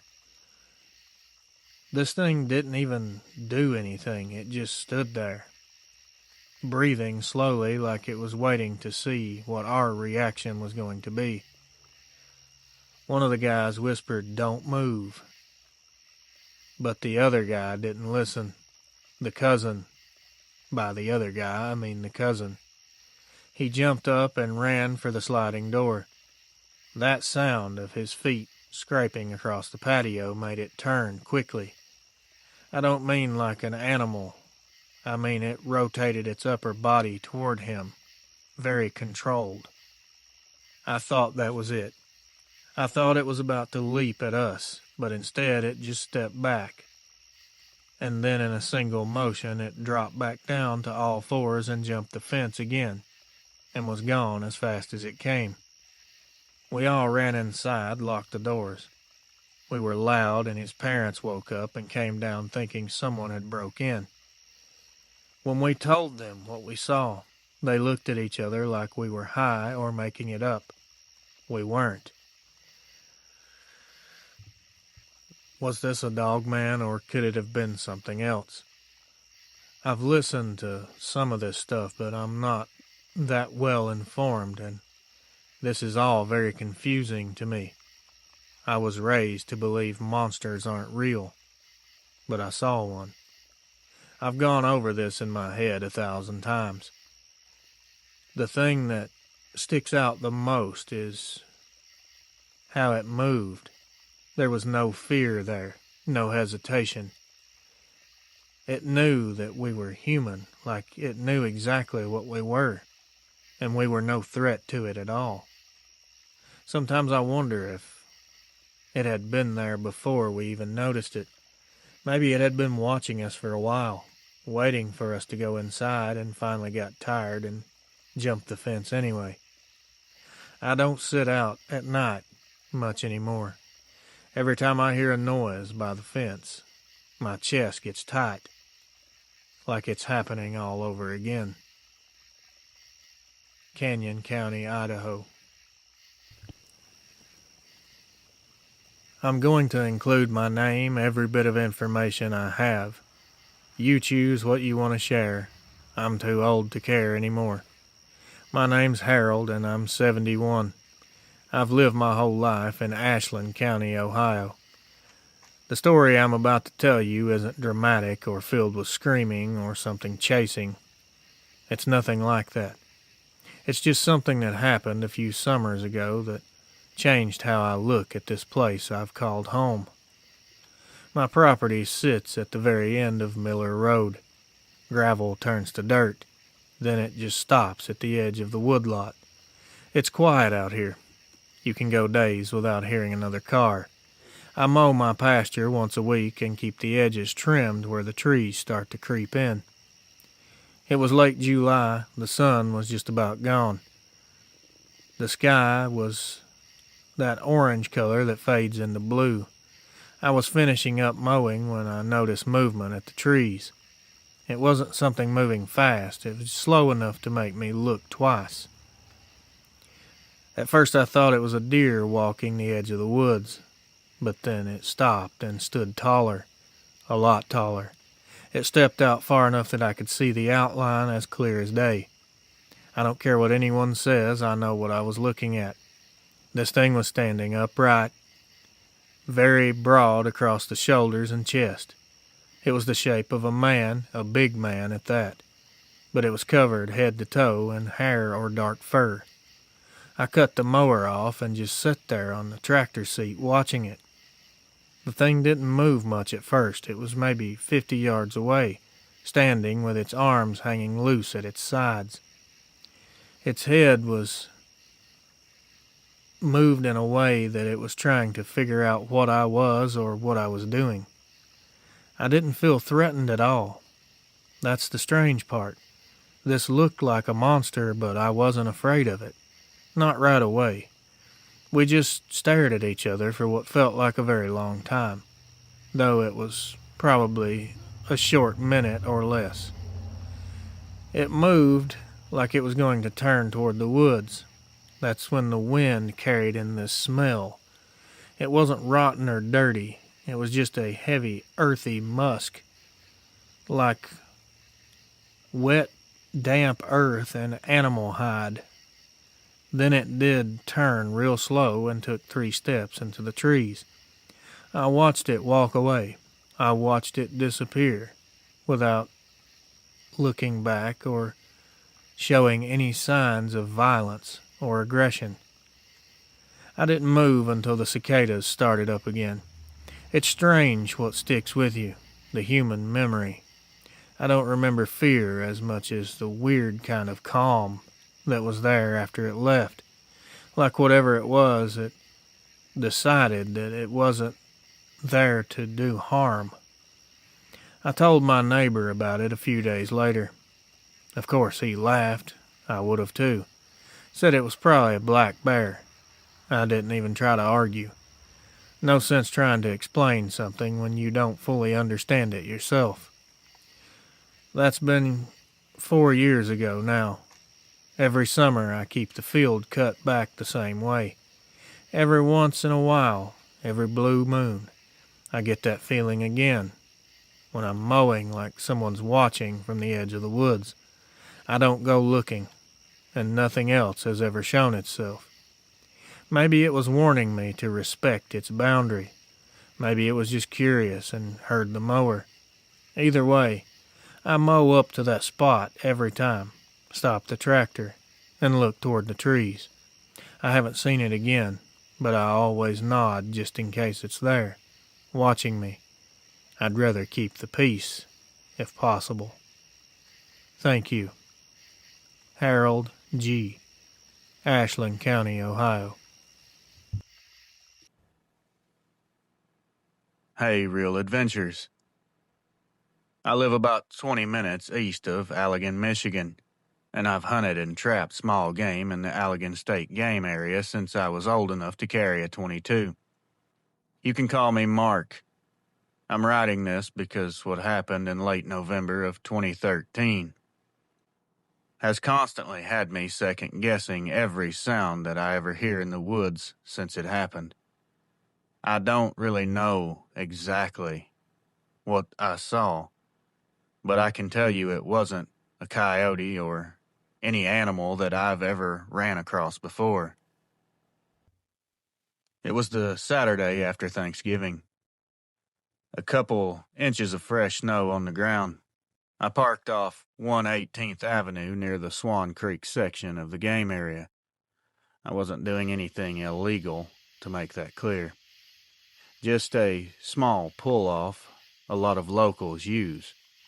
My plan was to set up near the edge of the cutover where deer feed after dark. Around dusk, I got settled in. Everything felt quite normal. The sharp winter quiet. It's a common thing that most people are aware of. It's when you can hear snow settling off the branches. I'd hear a few distant shots earlier, probably other hunters calling it a day. I wasn't so lucky. Around 5:30, the woods went completely still and silent. It wasn't the usual evening lull either. It was empty. That's what got my attention immediately. Maybe 10 or 15 minutes later, something started pacing just out of my vision sight, and it was behind me. The steps were careful but sounded extremely heavy. They were too heavy for a deer, and they were spaced out in a way that definitely wasn't a raccoon. Every time I turned my head, it would stop. I even whistled once, thinking maybe it was another hunter walking in, but nothing answered. After a minute or two, it circled closer. I could hear it crunching in the snow. This was a feeling of pure dread and anxiety. You can hear something big coming directly your way, and you can't see anything. The weird part was the rhythm of the steps. This wasn't four-footed. No, this was step by step.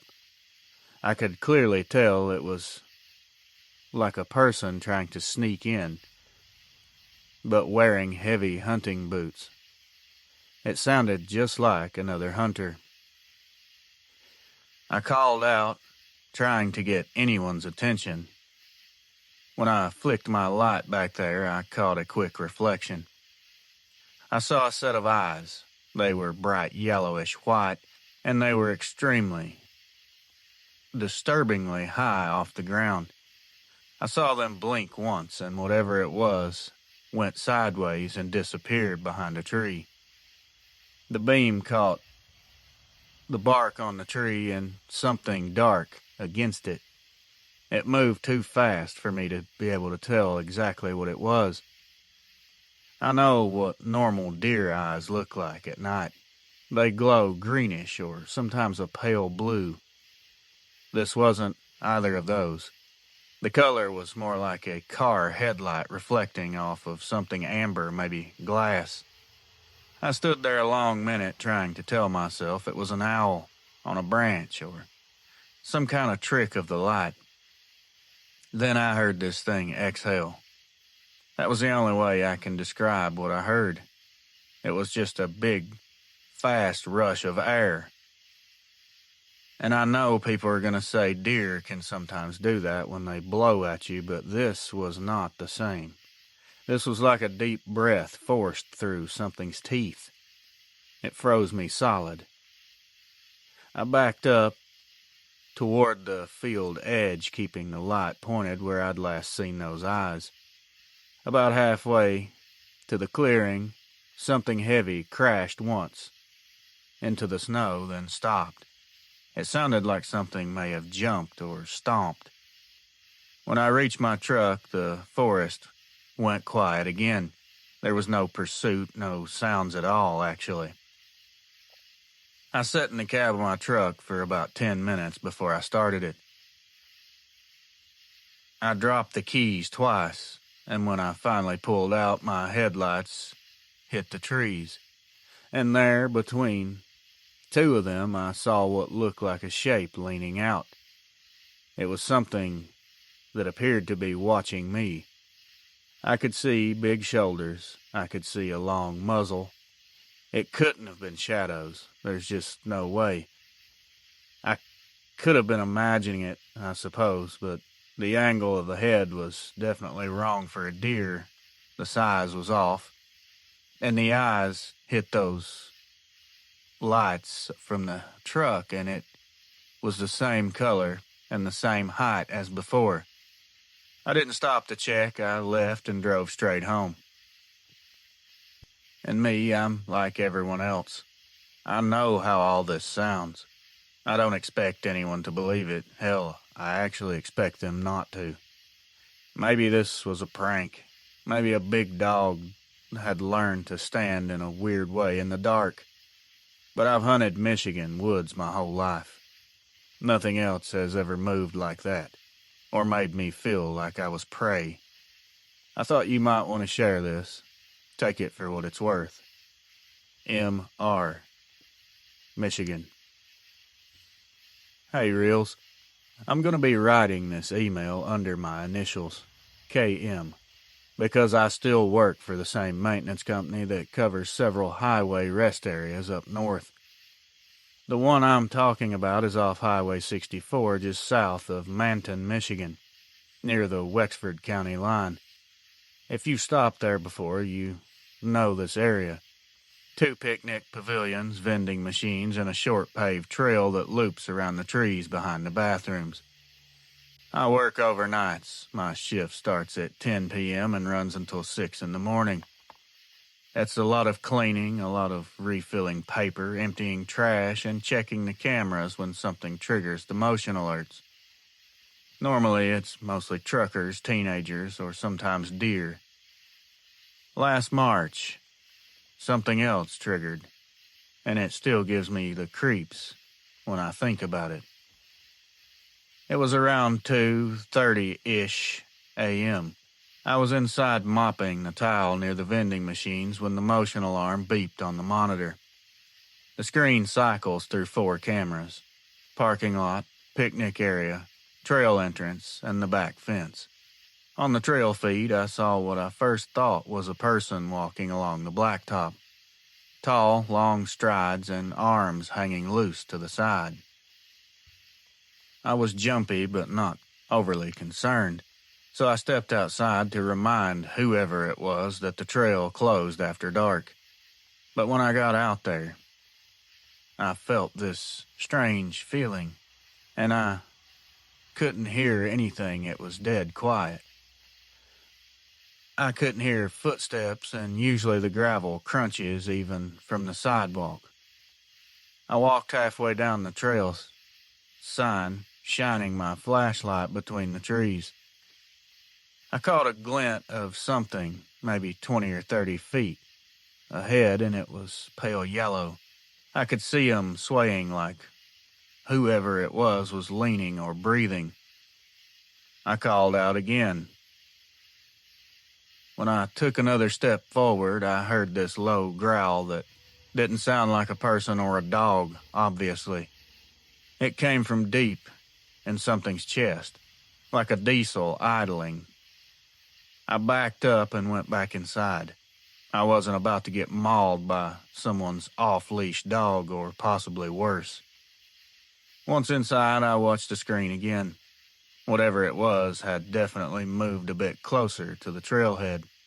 Just at the edge of the light, it stood too tall to be an animal. The shape wasn't right for a man either. The shoulders were narrow but high.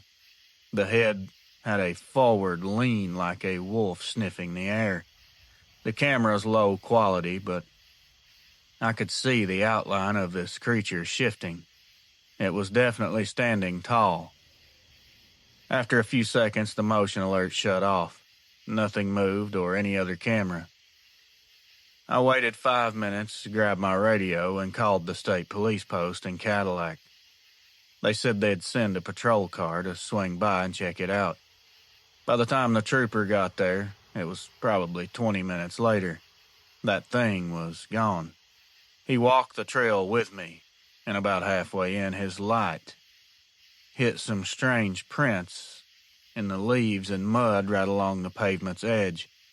They looked like big barefoot tracks, each one with a front pad and faint marks ahead of it.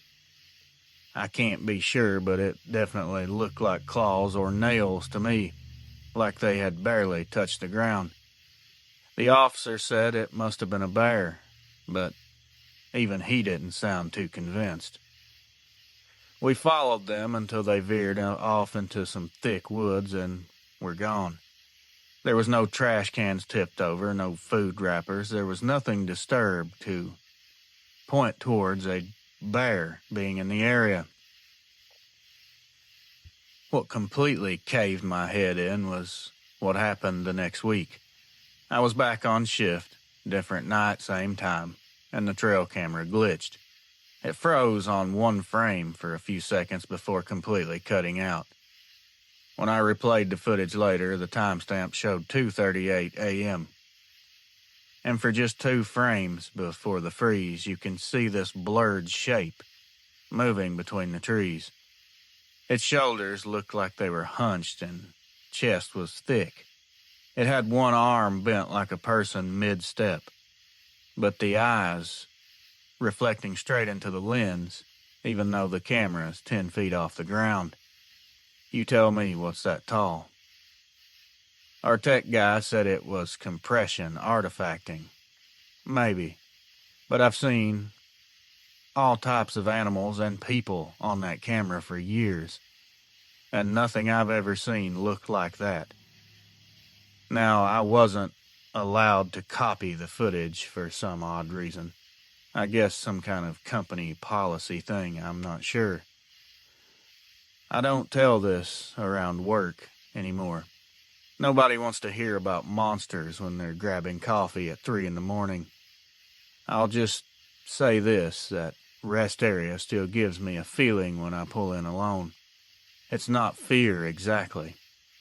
It's the feeling and sense that something out there already knows I'm coming and has my pattern and routine down.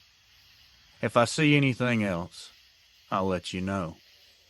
KM. This takes place in Michigan. I live in Attica, not far from the Lapeer State Game Area.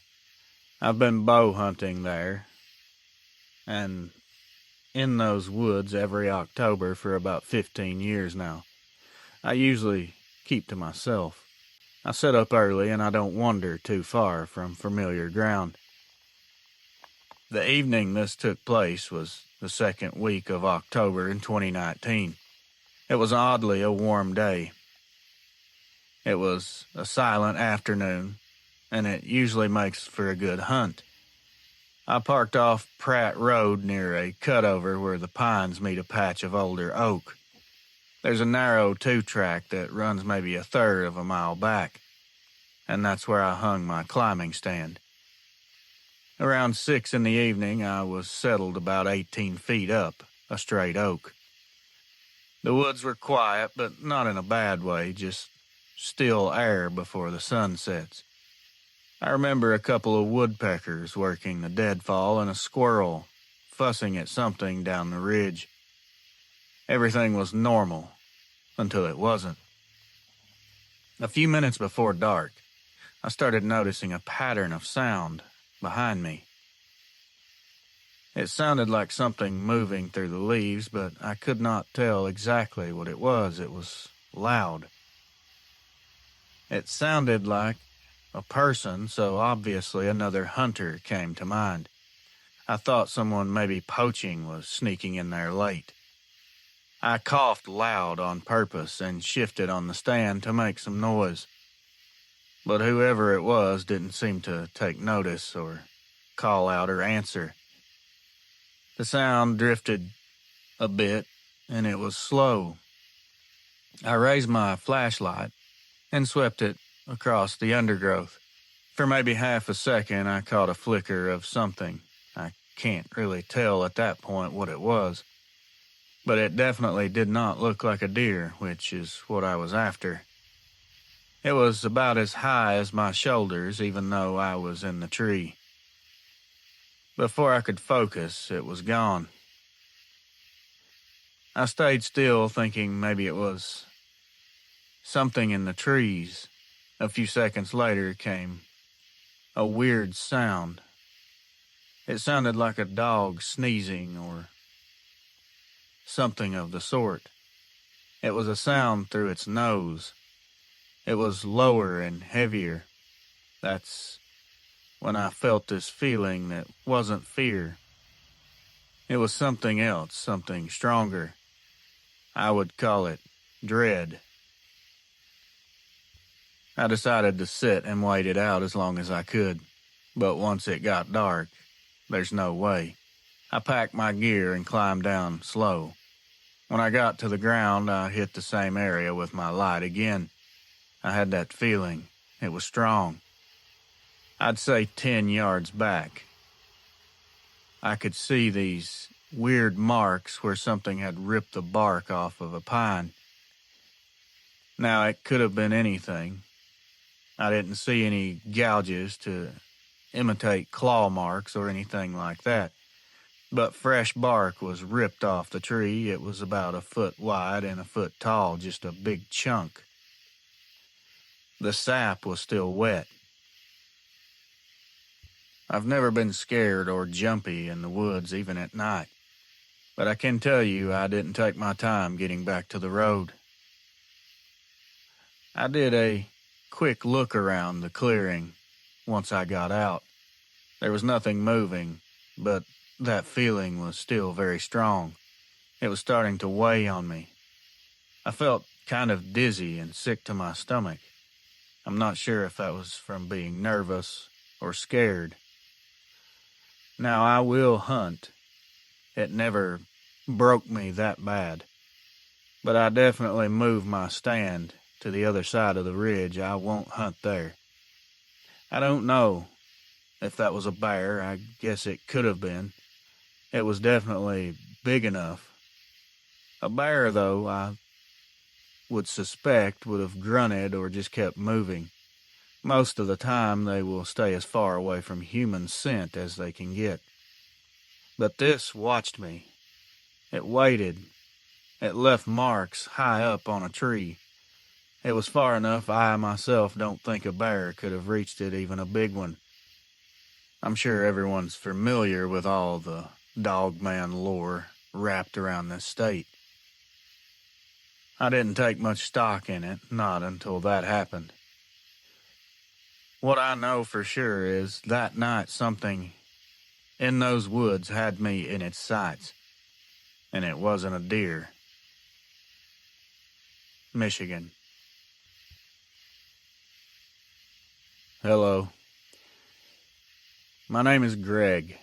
I'm from Grayling, Michigan. Now, I'm not a hunter. I used to be, but I don't hunt anymore due to some injuries and my age. But I do like to get outside when I can. My hobbies are metal detecting, coins, old tools, farm junk. Most weekends in the warmer months I pick a back road, park where it's legal, and poke around foundations and fence lines. I stay respectful. I never dig where I shouldn't. It was the summer around July of 2022. I took a trip out toward Kalaska County. There's a patch of old state forest east of Rapid River Road where you can still find remnants of early logging camps. I'd read about one on an old plat map and figured I'd see if any traces were left behind. It was humid that day. I was sweating up a storm. I parked on a sand-filled 2-track and walked in maybe half a mile with my detector. I started sweeping near what looked like the corner of a foundation. It wasn't much, just a few stacked stones with some moss on them, but it lined up square to the road like a cabin site. Within an hour, I'd found a rusted hinge, a square nail, and what looked like a broken glass medicine bottle. All normal for that area. Around noon, the forest went noticeably quiet. It wasn't spooky, just like the air changed, like something shifted. I'd felt it before, but never this strong. A second later, my detector started chirping, like it was over something huge. But when I dug down, there was only packed sand. I widened the hole, expecting maybe a buried sheet of tin. I found wood, like the top of a box. When I brushed more sand away, I realized it wasn't a box at all. It was the corner of a timber running under the ground, bigger than a railroad tie. My guess is the old cabin had sunk over time. While I was clearing that corner, I heard something drag in the brush. It was somewhere behind me or off to my left. I called out, hoping that I'd see another person. The dragging sound stopped as soon as I spoke. Then it took off again from a different angle this time. I set the detector down and started listening. I picked up a sound that reminded me of a dog breathing heavy, and when a dog is panting hard. It didn't sound right, though. It was spaced like a person catching their breath between steps. I yelled out again and informed this person, if this was your property, I'll just leave. It stayed quiet, though. I took a few steps toward the direction of my truck and heard something that sounded identical to a dog sniffing, quickly and loud. It was 2 or 3 pulls of air through something's nostrils, and it was strong enough that it carried across the clearing. I grabbed my pack, scared at this point, and started backing out. I kept my eyes on the brush line. About 10 seconds later, I saw more movement. It looked like a shadow quickly darting in the woods, and it was upright and tall enough that the top of it brushed the lower limbs. Now keep in mind when I say it darted, this wasn't like a normal run of something alive. It sort of drifted sideways like it was floating. It was definitely trying to keep the trees between us until I was gone, or it was gone. I got back to the truck in maybe a minute. Before I started it, I noticed my detector coil light was still flashing. Back in that clearing, I'd left it without even thinking.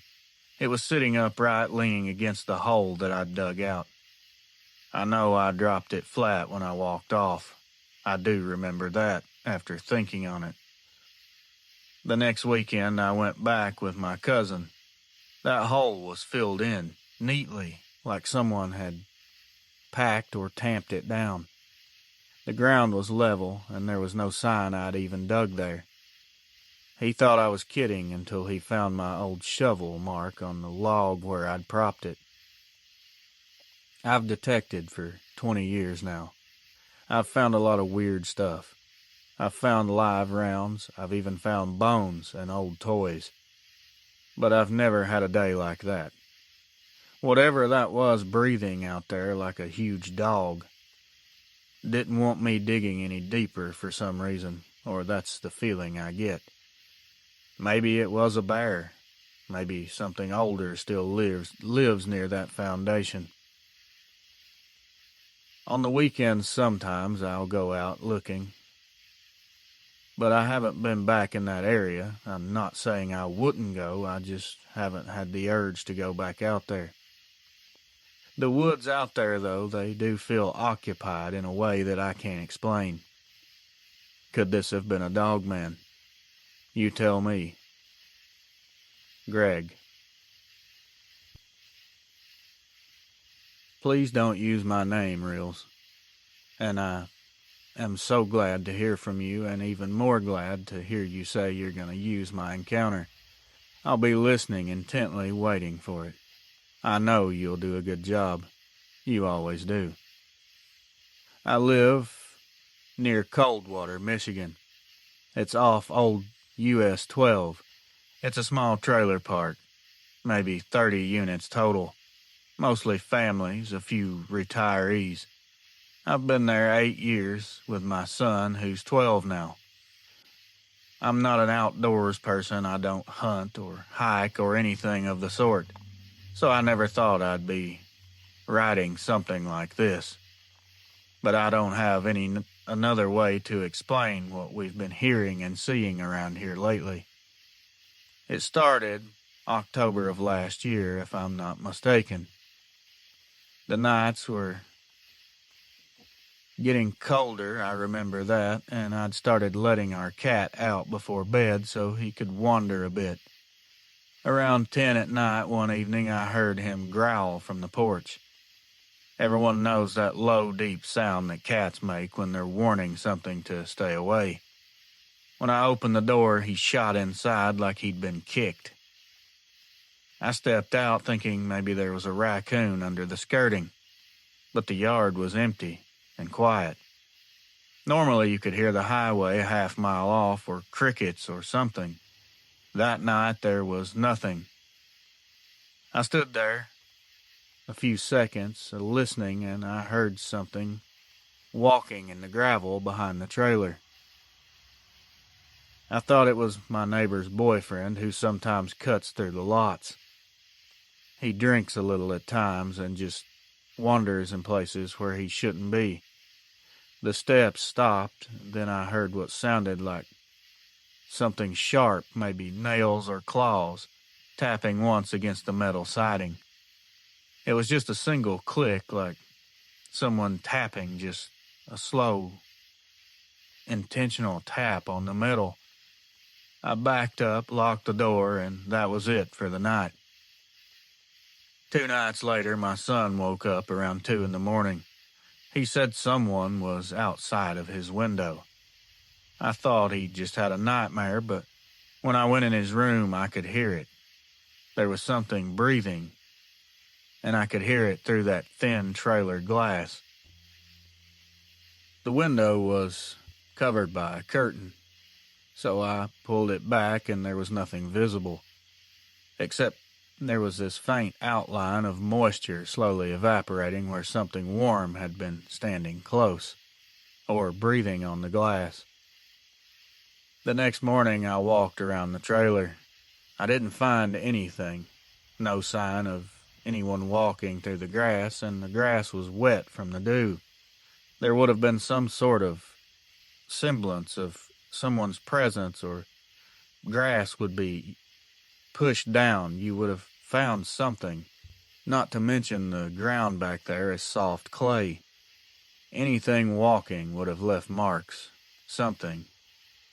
I asked my neighbor if her dog had gotten loose. She said no, and that her dog wouldn't go near the back fence lately.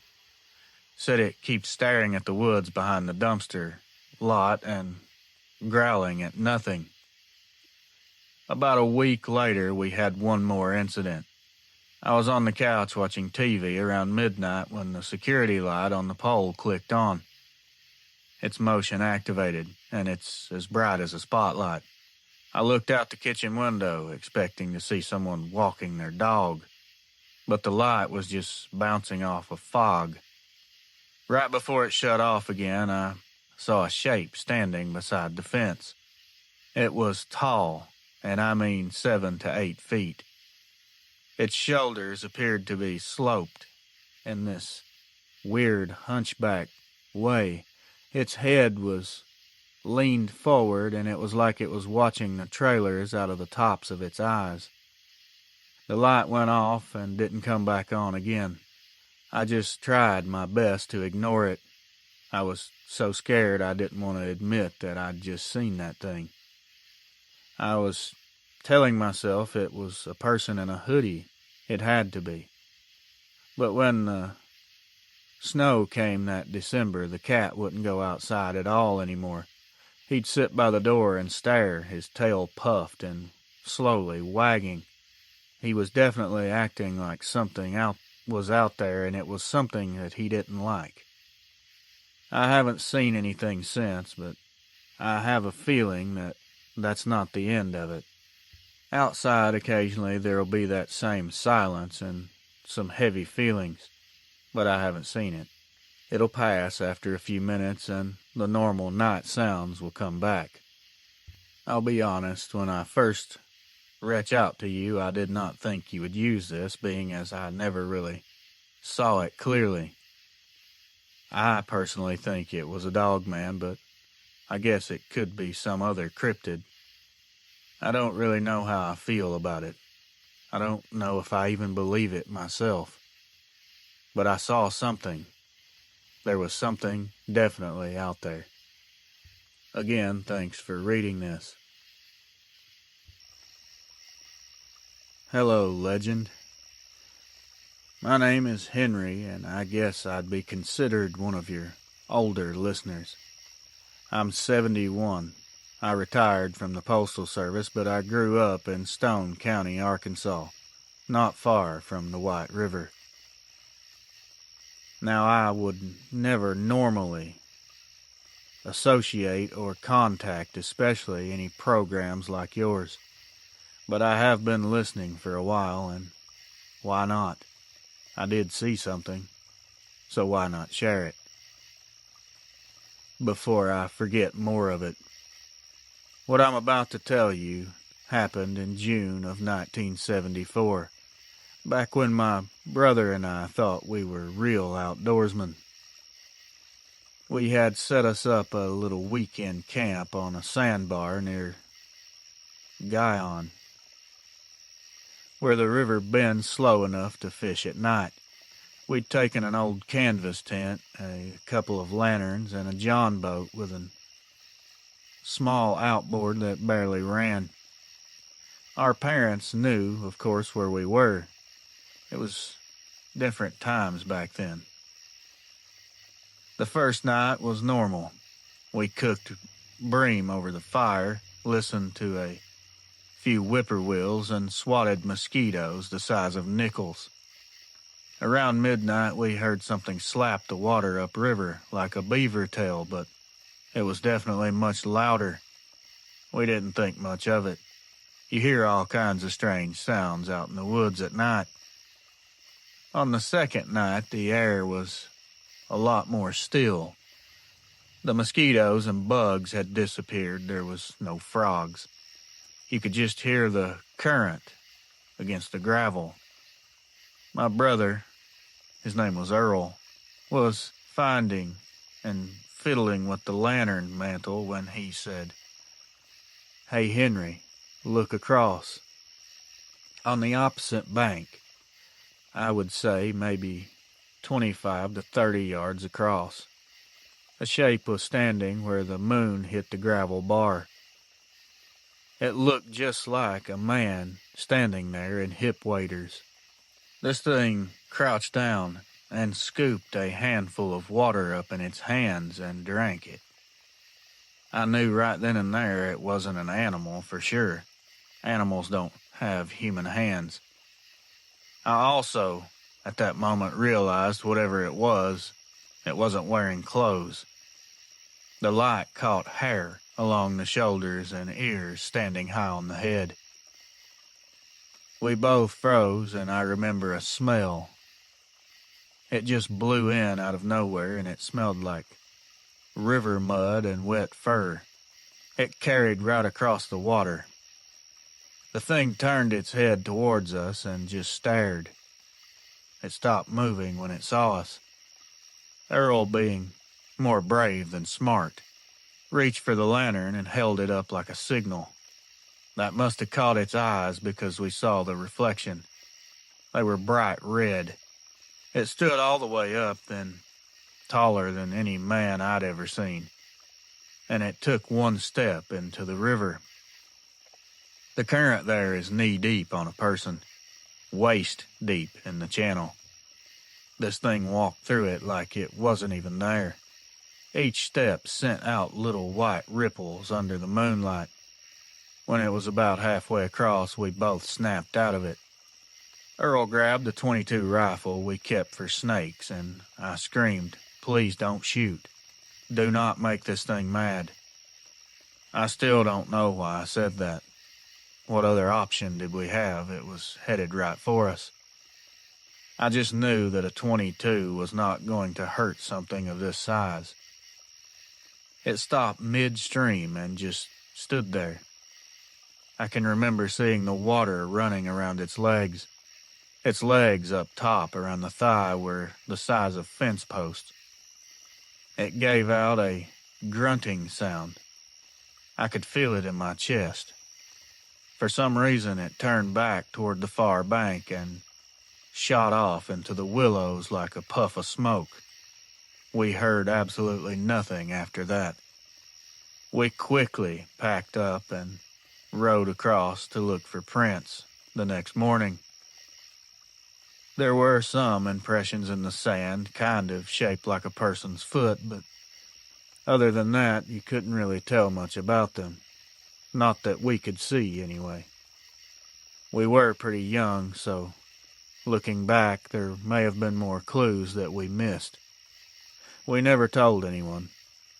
Back then, you just didn't say things that made you sound crazy, especially in a small farming town.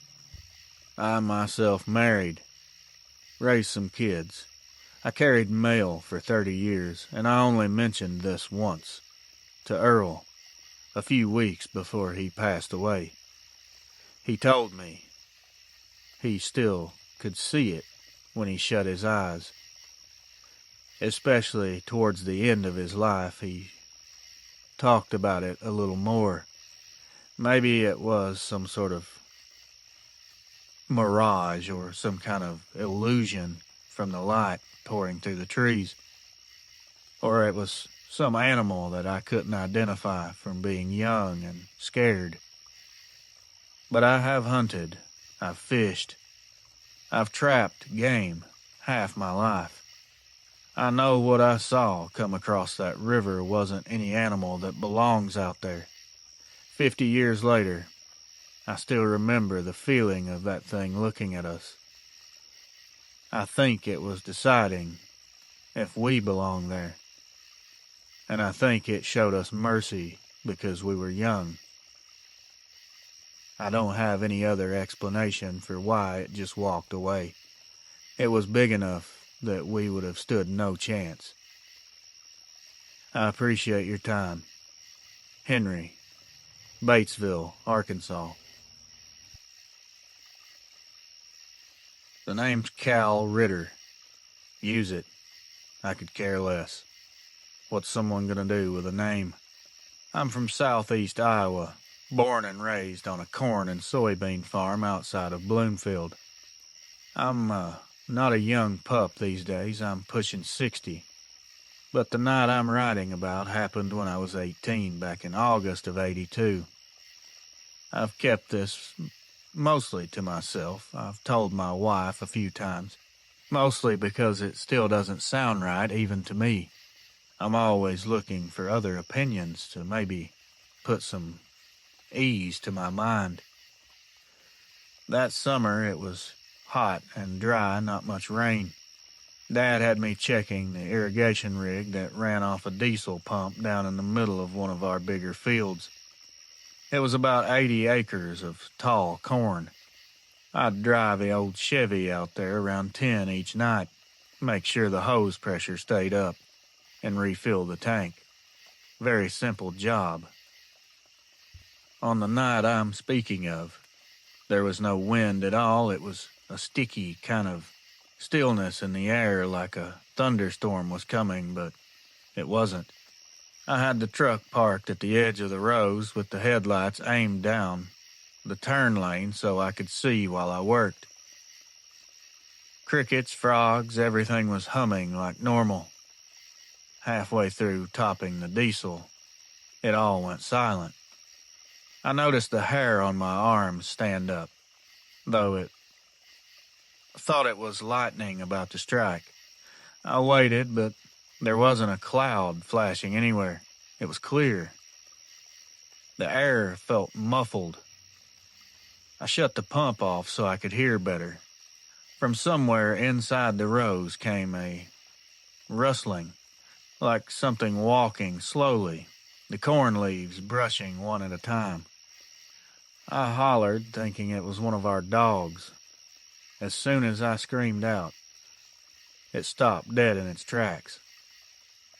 I don't think it realized I was there until I said something. I stepped up on the truck's running board to get a better view over the crop. The moon was bright enough that I could see the tassels shifting in a straight line about 20 yards in. Whatever it was tall. The tops bent where it moved. Every time I took a breath, it would take a step. When I stopped breathing, it would stop. That's when I was hit with a smell like wet hay mixed with animal musk and something rotten. It moved again and was starting to move faster and more frequently. I could see the corn rows parting closer and closer. It broke off into the open lane. And my God, what stepped out? I got a clear look. A more clear look than I ever wanted to in this lifetime. First off, it wasn't a man. I'll go ahead and break that now. Its shoulders were wide and its neck was short, if you would even call it a neck. Its hair was dark and extremely thick.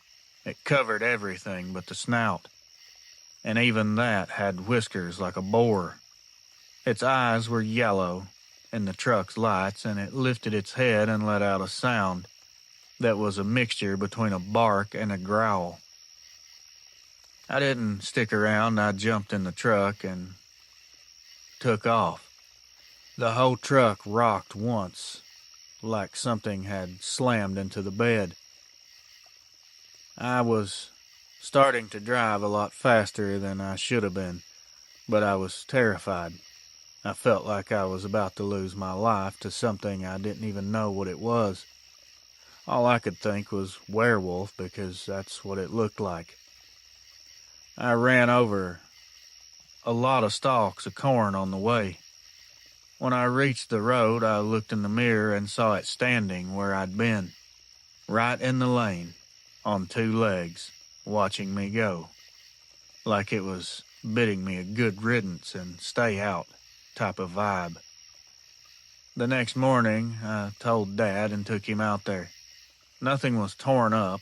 There was no prints that held any shape in the dry ground. There was a patch where the corn looked flattened in a curve like something heavy had turned. He said it could have most likely been a black bear, and I was confused, though we hadn't seen one in decades and we both knew it. I didn't even try to disagree. I just didn't do the night checks after that. I refused. For years, I figured I'd dreamed it up from being alone too long in the dark. Maybe a horror movie here and there had sparked it.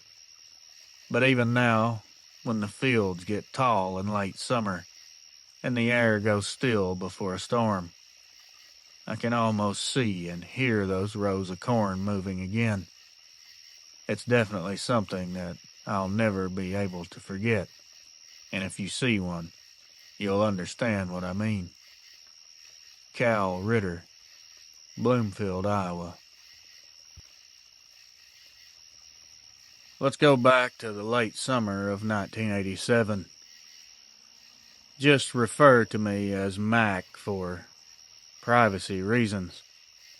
I drove a reefer then, long hauls out of Salt Lake heading west. Been behind wheels since I was 20. I still do odd runs when the knees don't fuss. This was off a stretch of Nevada 2-lane road that eats hours and spits out towns. I'm not going to pretend I stopped somewhere officers put pamphlets saying overnight okay. I pulled into an old way station turnout. It's the place you'd find where the DOT shut a checkpoint down and drivers started using the concrete apron for a nap. Locals know them. Truckers know them. I tell you that so you know I wasn't some rookie. I'd been up 20 hours, and that's the kind of stupid that'll make you stop where you shouldn't, so you don't fall asleep on the highway. I parked, left the lights low, and dragged my sleeping bag out in the bunk. The rig was quiet, but the road was definitely loud in the distance.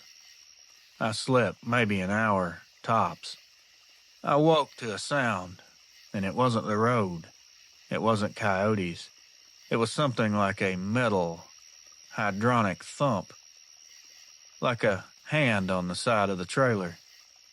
I sat up half-cocked and listened. The world outside the cab was bright with stars and the glow from the highway marker. The rig's rear doors were dark as a mouth. I stuck my head out to see and thought maybe some straggler had come through for a dare.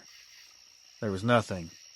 I heard the mirror clack, a quick, hard tap against the chrome. It was like a person had wrapped their hand on it and walked up the side. I slammed the cab door and grabbed the CB mic. Actually slower than I wish I would have. I asked if anyone was out there. I said, forcing it like I wasn't shaking in my boots. There was nothing but static. I told myself this had to be an animal. I told myself 100 little lies to feel brave. But you don't get that thump on your trailer from raccoon claws. Not if you know steel and you know how the world sounds. This was deliberate. This was heavy. It sounded like something unfamiliar with steel and testing it. I watched the rear view closely. The lights passing from the highway was shining slow white bars across the trailer. For a second I thought I saw a shoulder pass by the marker. It was too tall to be a man, on two legs and held like a silhouette. Then it slunk behind the shadow of the old scale house.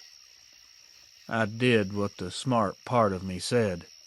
I eased the engine so it wouldn't start screaming and rolled forward a bit, enough to tuck the trailer's tail into the light where I could see. That's when something pounded the passenger mirror hard enough the cab shuddered.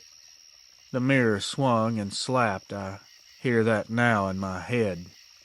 I grabbed a flashlight and took one step out. I was fed up by this point. The light caught a smear across the aluminum about waist high.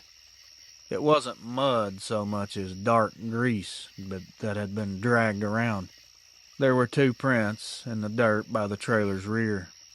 They looked like just big ovals, with a pair of faint drag marks in front. They were spaced out wider than any human stride. I wasn't about to go measure them with a tape. I wasn't brave like that. I started to get scared. I got that twitch in my leg that tells you to move along. Then it hit the hood. Not full force, but a slam like a fist. The hood was slightly dented. I remember the sound like a punch to a tin drum. In a panic, I just took off. I ran like a fool. It was not fight or flight, it was just flight and flight faster. I had no weapon to speak of, no crowbar, no iron bar. I was just out the door with the cab light slapping and the rig horn making noise that I did not intend to make. I keep thinking about that run. I ran to the ditch and I kept going until the lights of the highway were two dots and the way station spit me back out. I didn't look back. I should have stayed and tried to block it. I should have done something manly to make that thing walk off. Instead, I ran, and I'm still mad about it. That's the honest part. I went back with 2 other drivers later on the next day. That mirror had a smear of that dark stuff up where a man's chest would be.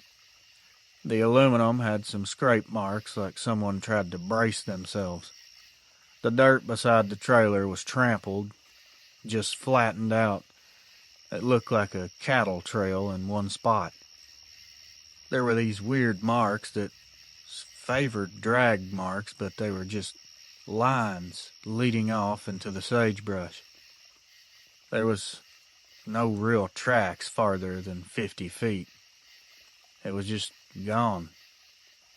One of the other drivers, we'll call him Joe, he blamed a big dog or someone that was on drugs or drinking. He wanted to make a joke. I couldn't laugh. I still see the way that smear wrapped around the rivets and the way the mirror had been forced in. That took some force and something big to do that. That thump took something big, strong, to do that. People say I'm overreacting, that I should have slammed a door, that I should have fought. Again, I'm not proud of running. I'm not trying to be a hero, but I don't like being made out a coward either.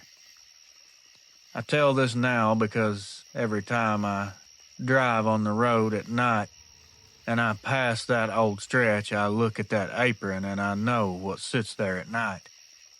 If you've driven long haul, you already know where the secret spots are. If you're a rookie, ask a driver where safe places might be. Don't take your chances. If you ever hear your mirror clack and it's dark out, don't go out there. Just leave.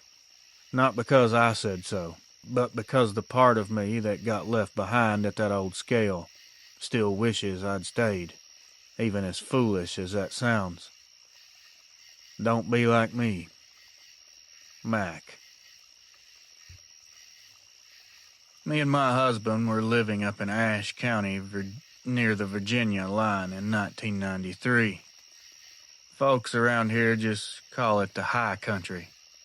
It's quiet land, a lot of ridges and hollers, and roads that get forgotten after the first snow. Our boy had just been born that November. We were still learning how to be parents, and the house we'd bought was old. One of those mountain homes that's been added into 3 different times, with a tin roof and a wood stove that smoked if you fed it too fast. My husband, Eddie, worked road maintenance for the county, so when the blizzards came, he was gone most nights running a plow. That particular storm had started just before daylight and kept on till noon. Outside went soft and gray, and all you could hear was the slow hiss of snow sliding off the branches. I had the baby asleep in the cradle by the stove and was standing at the kitchen sink, watching the snow drift down through the poplars. It took me a second to realize how still everything went. There was no crows, no dogs, nothing moving. There should have been animal sounds out there. I noticed a dark shadow between 2 trees up the hill behind the house. It looked like an old tree stump that fool your eyes when the lighting is bad. That is, until it shifted and moved. It stepped out far enough that I could see both shoulders moving. It was upright, it was dark, and broad through the chest. The snow came to its shins, but it walked steady, like it was used to it. I thought it was a guy in some type of heavy gear, maybe a hunter trying to take a shortcut. But this thing wasn't wearing gear. It was covered in fur. It was wet and heavy-looking, hanging in strips along its arms. I stood there, my hands on the counter, and watched it walk down the slope. It was moving slow but steady. It turned its head once, like it was checking the yard, making sure no one was watching. The outline of the snout was clear enough that I could see its breath fog out in front of it. Then the baby made a sound behind me, a tiny whimper, a little cry. I locked up. The thing stopped, too. Its head turned toward the window like it heard him. I watched it, for some reason, tilt its head just a little to one side like a dog does. For a few seconds, it didn't move at all. It stayed in that position. I backed away without even meaning to, just one step at a time until my shoulder hit the doorframe. The baby, by this time, was starting to cry harder, and that seemed to break whatever moment we were in. The creature's chest lifted once like it let out a big sigh, and it turned and walked back up toward the ridge. When Eddie came home that night, I told him there'd been something out by the woods, but I didn't say exactly what I thought it was, because I didn't know. He said I was probably looking at a bear walking up right through the snow. Maybe he's right. I guess that's possible. It could have been what I saw. Can a bear even walk that far on two legs? I know they can stand, and some of them have good balance, but I don't think they can walk very far. That thing never came back, even though I expected it. I was always looking for it, and I thank God for that each day. I thank God that nothing else like that has ever happened to me throughout my life. I feel lucky to have only seen it once. Darlene H. Hey, Reels. Your good buddy and faithful listener here with the same name as millions of people on this planet. I'm Brandon, and my encounter happened to me in May of 1999. I was 21 and working nights at a little video rental store off Highway 72 near Rolla. It was a strip mall setup, wedged between a tanning place and a laundromat. Very small town, steady business. A good gig for a guy paying for community college. I worked the close shift most nights, which meant locking up late at night after running the drop box and counting receipts. It definitely was never exciting. Nothing ever happened except the occasional weirdo trying to rent Die Hard while he's drinking without his wallet. That night had been pretty quiet. It rained earlier in the evening. I remember humming along to the radio while mopping because the hum of those fluorescent bulbs would drive you nuts otherwise. I can still smell the inside of that video store. Around 11:30, I heard a bang from behind the store. It was metal on metal slamming. I thought maybe one of the dumpster lids had blown shut. I figured I'd needed to check before locking up, since the manager hated coming in to find trash everywhere. I stepped out back with a weak flashlight. The alley behind the strip was narrow, with the dumpsters lined up against a low retaining wall that led into a patch of woods. The rain was still dripping from the gutters, and the air had that damp asphalt smell. I swung the flashlight toward the trash area and saw the lid rocking. But what froze me wasn't the dumpster, it was what came out from behind it. Something big, dark, and moving very low to the ground at first. The worst thing ever was when it started to straighten up, and it just kept rising. I couldn't process easily what was standing there. I kid you not, for a split second I thought it was a guy in one of those fake gorilla suits you used to see around Halloween, until the light hit its face. The eyes were glowing a dull yellow. It was like they were taking in the light and giving it part of it back. The snout was long and narrow like a shepherd's, and I could see teeth. They looked like they were too long and too big to even fit inside of its mouth. It stepped into the open like it didn't care that I was there at all. The flashlight was definitely shaking in my hands, but I knew I couldn't drop it. This thing let out a weird noise that sounded like a raspy gargle.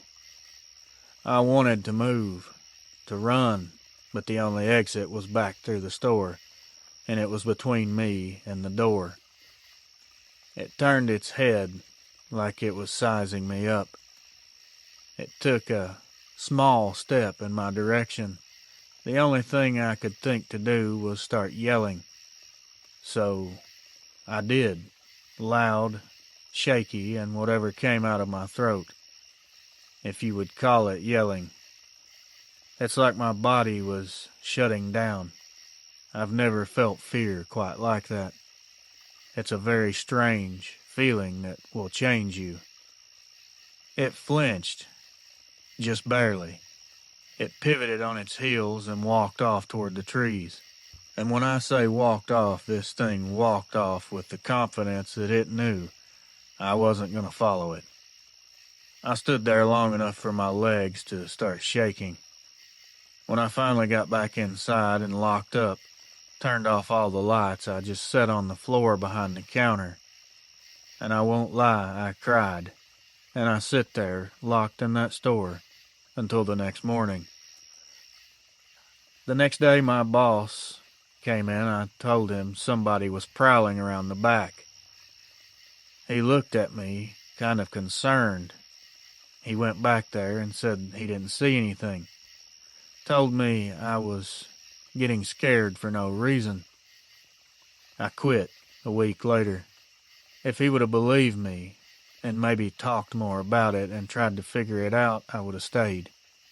But it was obvious he didn't care about what happened to me or what I thought was back there. He didn't want to hear it, so I decided to quit. Looking back, I don't really blame him because the way I described it was a movie werewolf. I knew exactly what it sounded like, but I know what I really saw. That strip mall today is a vape shop and a payday loan place. We're well beyond the video rental establishments. I still look down that alley. It hasn't changed. Well, the light poles are new, but that dark patch of woods behind the walls is still the same. Even though nothing happened to me, I'm not going to sit here in good conscience and tell anyone that these things are not dangerous or they won't take you or do something horrible to a person. I can't confidently say that. I know this one didn't, but it definitely could have. This looked like a predator to me. I don't think these things are cute and cuddly like some people believe. But I can't convince anyone of anything. When I tell this story to other people, they don't believe me, and most of the time it gets a lot of laughs. So I don't expect anyone to believe me now. Brandon, Rolla, Missouri. I wanted to add this story as well. I received this email, and it appears to be a Bigfoot encounter. But after reading it, this person really, they deserve for their encounter to be told, Dogman or not. Hey, R.A., this is my Bigfoot encounter.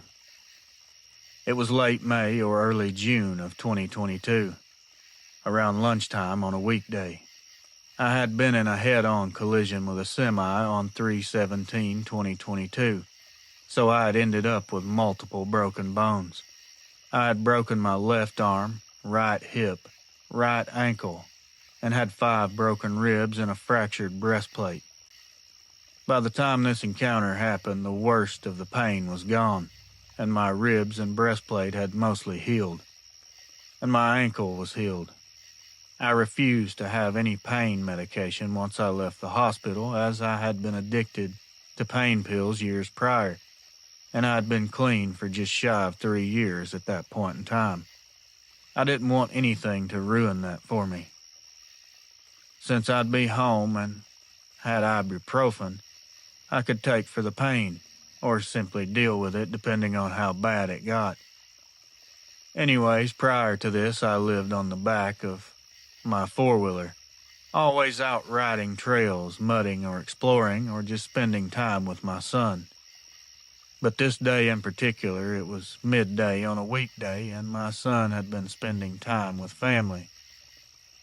Since I'd been cooped up in the house for 2.5 months and couldn't really drive a vehicle yet, I decided to go for a ride to get out of the house. There were some trails that ran along the Suwannee River. This set of trails are called the Christian Tract. You come in from the head of the trail, which is wide enough to drive a vehicle down. On the main trail coming in, on the left, there's roughly 50 to 75 yards of pine trees standing before it gets to thicker trees of oak and different types. On the right, it's a larger field of pines, and it looks like someone cut out all the different trees down, leaving only the pines. It looked like it had originally been multiple different types of trees and thick with brush, and someone had come through and cut out all the brush and other trees. It goes for a good ways like that. You go in at least a half a mile, and the road dips down and curves a bit. At this dip, there are these sinkholes on each side of the road and all sorts of trees. It's like they stopped cutting the trees and brush at this dip, and the road is curvy in this area for a few hundred feet. Then it forked off in two different directions, directly to the left and directly to the right, since the river is straight ahead at the fork. The road goes about a quarter mile in each direction and ends in a cul-de-sac. There are smaller trails for ATVs at the end of each cul-de-sac that we would ride our four-wheelers in all the time, but those trails were too rough for me at that point in time, since I had to be careful, having broken bones. So I went to the left. There's a spring on the edge of the river right there at the cul-de-sac, and I love that hangout spot. It's really nice and peaceful, just a small piece of heaven. Since I still had a broken hip and arm at the same time, I didn't climb down to the spring like I would have any other time. I was just sitting there on my four-wheeler enjoying the view, just taking in the beauty in it all.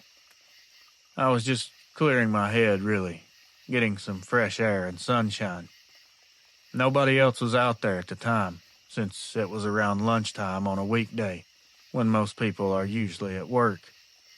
Even when there are people there usually aren't that many at this specific area anyway. There's not enough room for more than 2 vehicles and not much room for 2 to 3 boats at a time.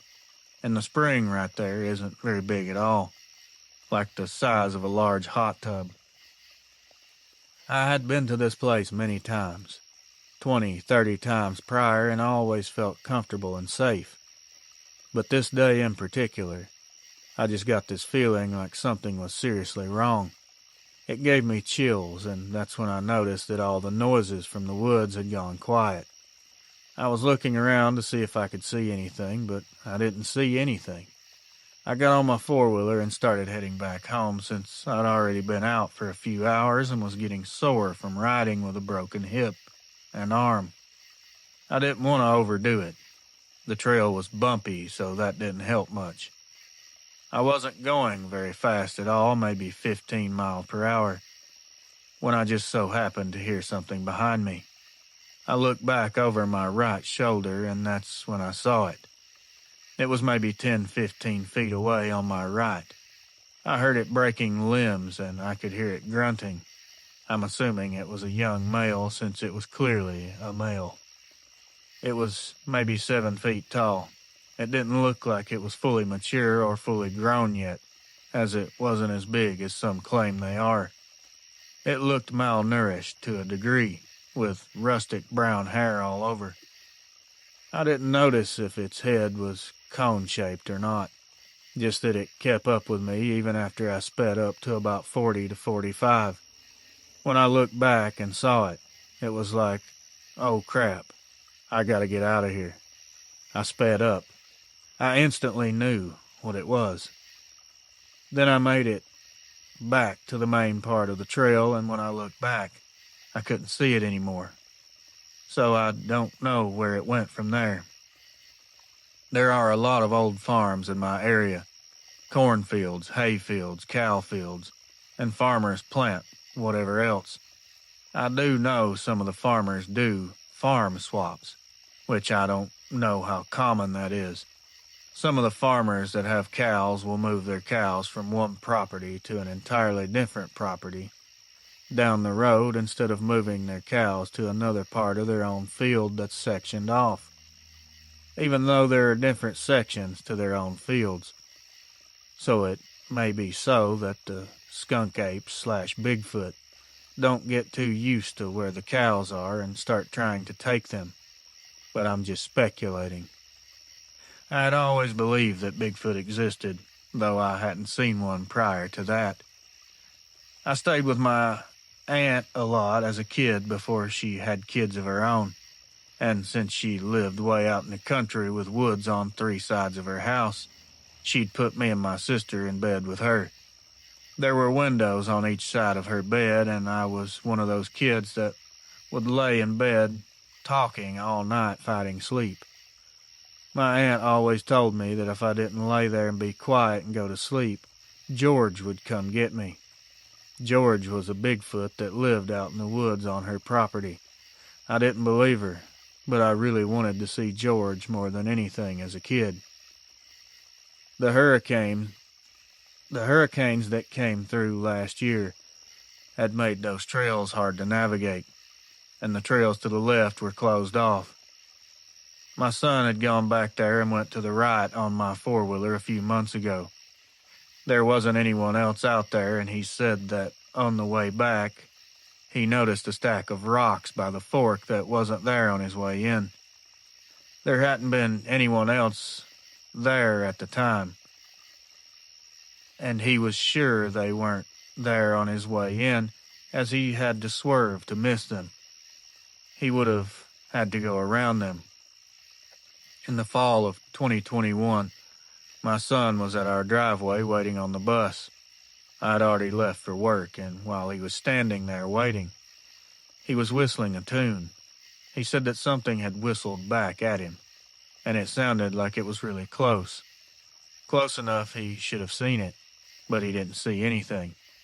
It gave him the creeps, so he ran back inside and called me, so I had to go back and take him to school.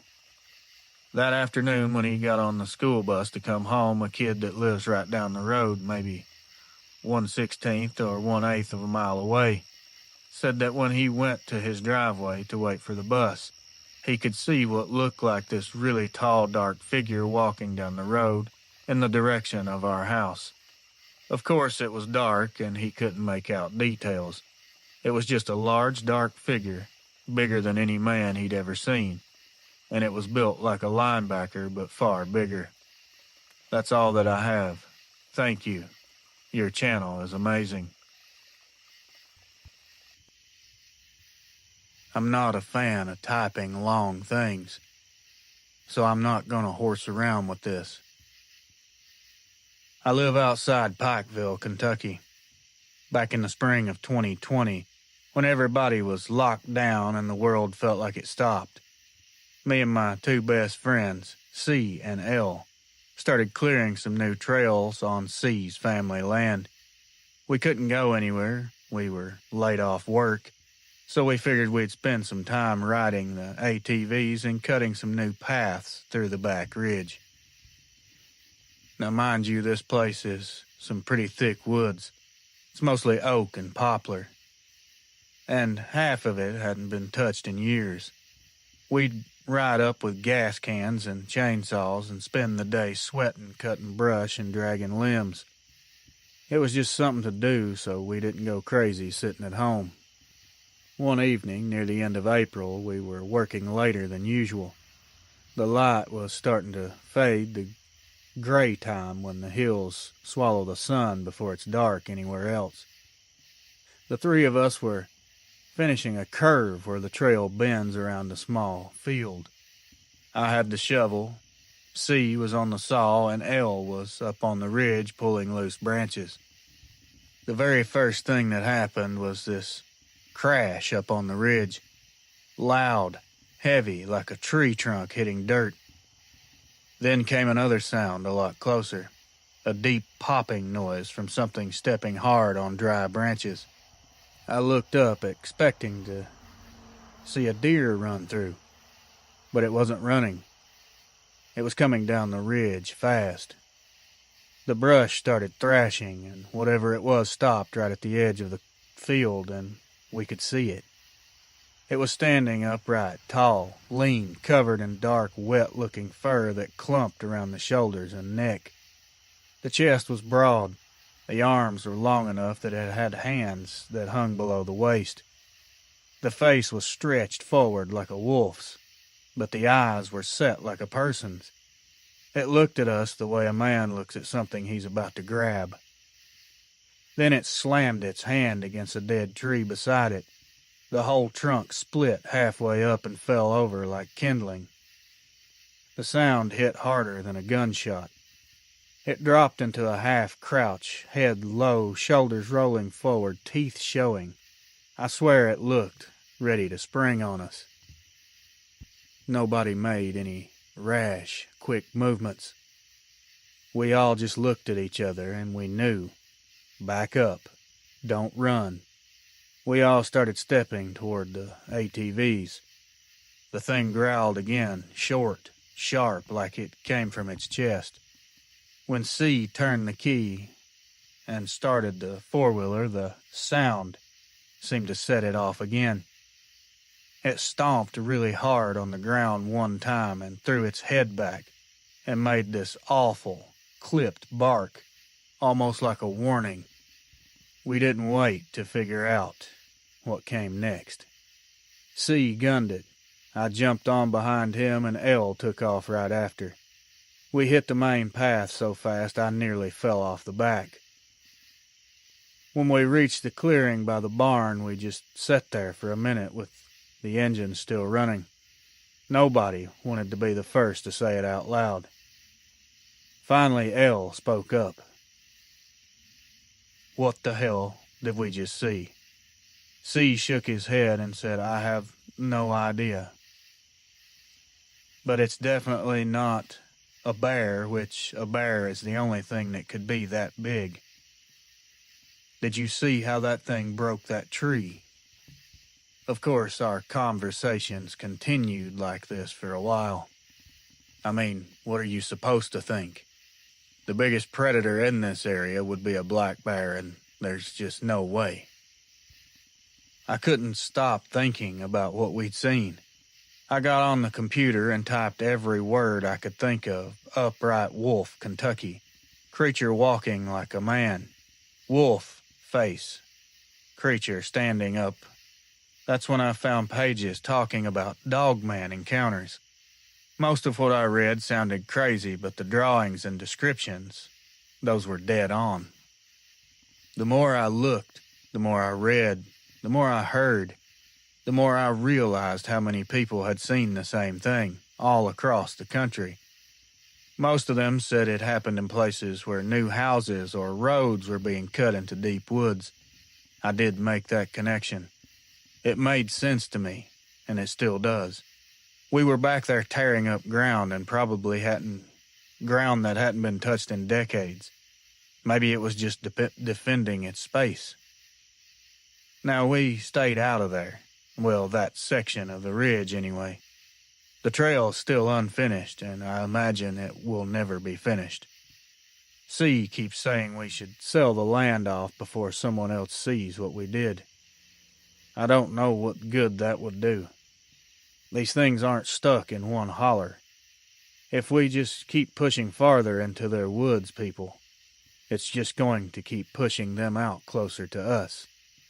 The more we encroach upon their land, the more these things are going to continue to happen. Use common sense, folks. This isn't that big of a mystery. Now, the mystery is what they are, or where they came from, or how they came to be. But as far as the encounters and how frequent, that's not a mystery to me at all. We are encroaching upon their territory. They have nowhere else to go. Just think about it. Anonymous. Reels. What I'm about to share with you happened on my uncle's property just south of Eufaula, Oklahoma, in the spring of 2021. My uncle's place runs about 60 acres, mostly pasture with a few wooded draws that lead down to a pond. That pond's always been kind of a headache. It's spring-fed but fills with silt every few years, and in early 21 he decided to drain it, dig it out deeper, and put in new overflow pipe. He's got a small dozer and told me to come up and help after work. We started draining it through a trench we'd cut into the lowest side. After a few days, the water dropped enough that we could walk the bottom in boots. There was a soft spot near the east bank where water still trickled in a narrow opening. It looked like a washout that had turned into a short tunnel. We figured it was where muskrats or beavers had burrowed in. Late one evening, we were checking that spot when we heard something breathing inside of it. Not bubbles, this weird gasping sound. I yelled in there, thinking maybe a calf had fallen through from the pasture above. The air that came back out smelled like wet clay and iron. Then the breathing stopped. My uncle told me to step back while he shined his flashlight down into the hole. The light hit something slick and dark about 6 or 7 feet back. It looked like wet hide. For a second it moved, just enough to catch a glint of the silhouette. Whatever it was definitely big, and you could see muscle all over this thing. My uncle said, "That's no beaver." Then it started moving forward. The whole hole seemed to exhale. Mud started sliding, water sloshing everywhere. He dropped the light, grabbed my arm, and started screaming, "Back up." When the thing came out, it wasn't crawling. It pushed itself up like it was used to standing. It came halfway out of the tunnel, shoulders and chest first. The head cleared the edge, and that's when I saw the snout, the teeth, the eyes set back and shining a yellow from the flashlight still on the ground. It let out a low rumble. It was deep, and I could feel it in my stomach. It slammed one of its hands against the mud bank, and I don't know if it was trying to pull itself out or warning us, but it sank its claws in and tore a groove almost a foot deep. My uncle fired his pistol into the ground in front of it. The thing jerked back a little and took off into the tunnel. The pond water surged like something big had gone under it. We didn't stick around. We climbed onto the side-by-side and took the long route back to the barn. Neither of us really knew what to say. He finally told me not to mention it to my aunt or the neighbors. The next morning, he said he went back alone. He said the tunnel had collapsed sometime during the night, like something forced its way through from underneath. The water was rising again. He filled the trench with clay and just called it done. I spent that evening on the computer and on my phone. I'm still trying to figure out what kind of animal this is and what could do that and why. The more I'm trying to learn, the more confused I become.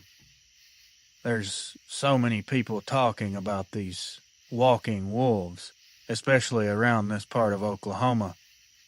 They talk about things seen all over these hills and not to mention all over the world.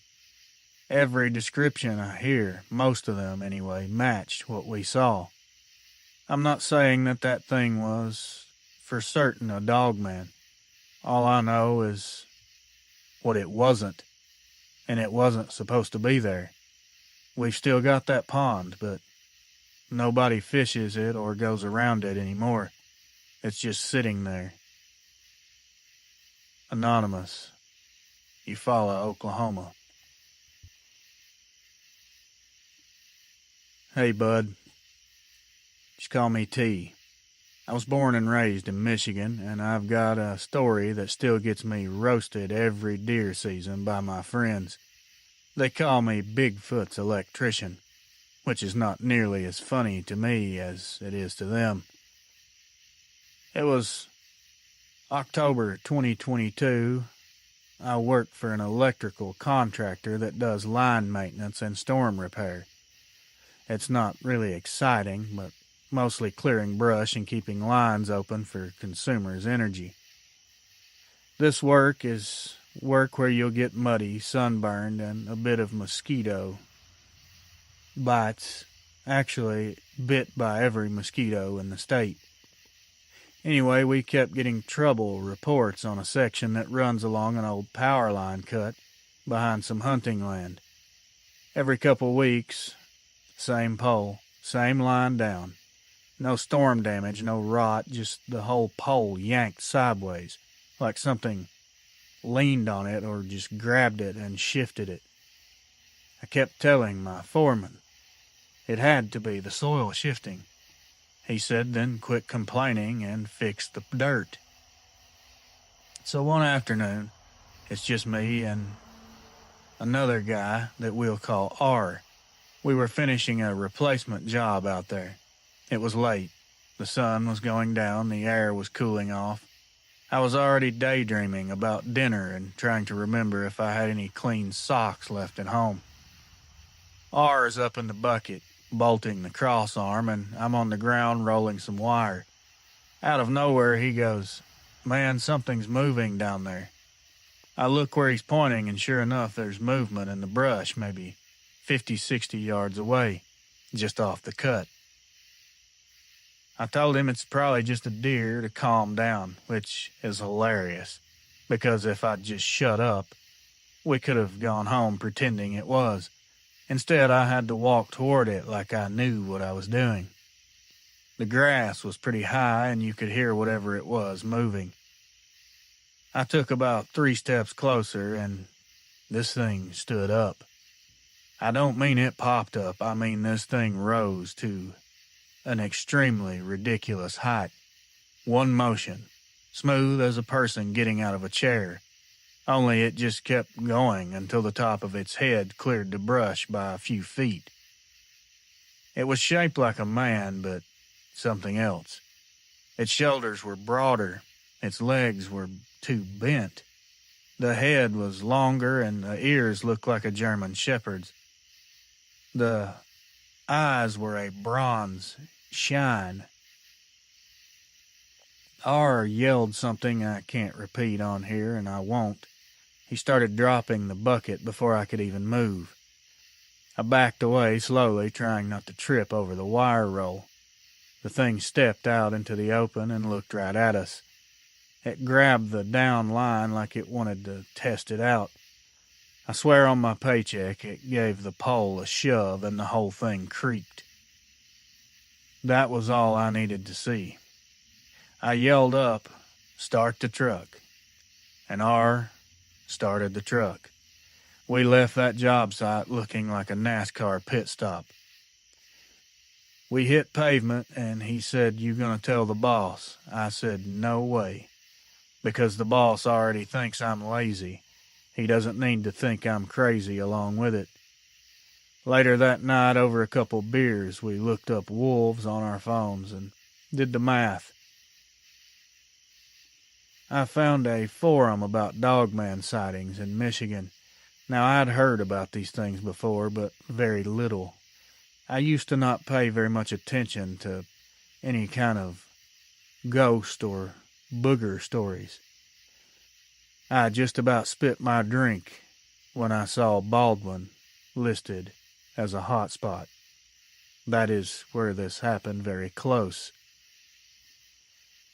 R still debates that it could have been a prank, but I always ask him, Have you ever seen a prankster that could move a utility pole? He don't have much to say after that. He's just like me, he's in denial to protect himself mentally. For the record, that line's been solid ever since then. Whatever was knocking it down must have decided we finally took the hint. T. A little bit about me. I live about 15 miles south of Harrison, Arkansas. Back in 2019, I was working for a local rock hauling company. We'd haul gravel out of an old quarry that hadn't been active full-time in years, mostly just when county jobs came up. That place set deep in the Ozark Hills, surrounded by woods. The pit itself was down a steep drop, maybe 100 feet from the main access road. When you shut off your truck, all you could hear was frogs, wind, and the echo from water dripping off the rock wall. It had a way of making you feel smaller than you wanted to admit. Most nights I ran solo loads, just me, the truck, and the loader operator that we'll call Mike. We'd fill tarp and head out. Nothing to it, really. But one Friday in July, Mike called off sick, and the foreman told me to keep an eye on the site until the backup loader showed up from town. I figured I'd just nap in the cab, why not? I had the engine idling, the windows were cracked. I was trying to cool down when I started noticing something odd. The frogs and crickets all shut up, completely. The only sound left was the truck and the echo from the rocks. I remember looking in the mirror thinking the backup loader must have pulled in behind me, but the road was empty. I heard rocks hitting metal, and not small ones, like someone picked up handfuls of gravel and threw them hard against the dump bed. I killed the truck thinking some kids had wandered down there. I stepped out with a flashlight screaming, "You're gonna get yourselves hurt down here." Nothing. I walked to the back of the truck with the light, shining it on the rock piles. I saw movement on the upper ledge. It was just a flash of something black against the lighter stone. It went down low, then shifted sideways like it was trying to pace me. This thing, I didn't really know what it was or what to think. And it got even worse, because next it stood up straight. Its outline was, well, it had long arms, and I mean too long. It looked almost like something from a cartoon. The shoulders were slumped forward, and when the beam hit its face, its eyes looked like they were lit from below, not from above, like it was leaning down to look at me.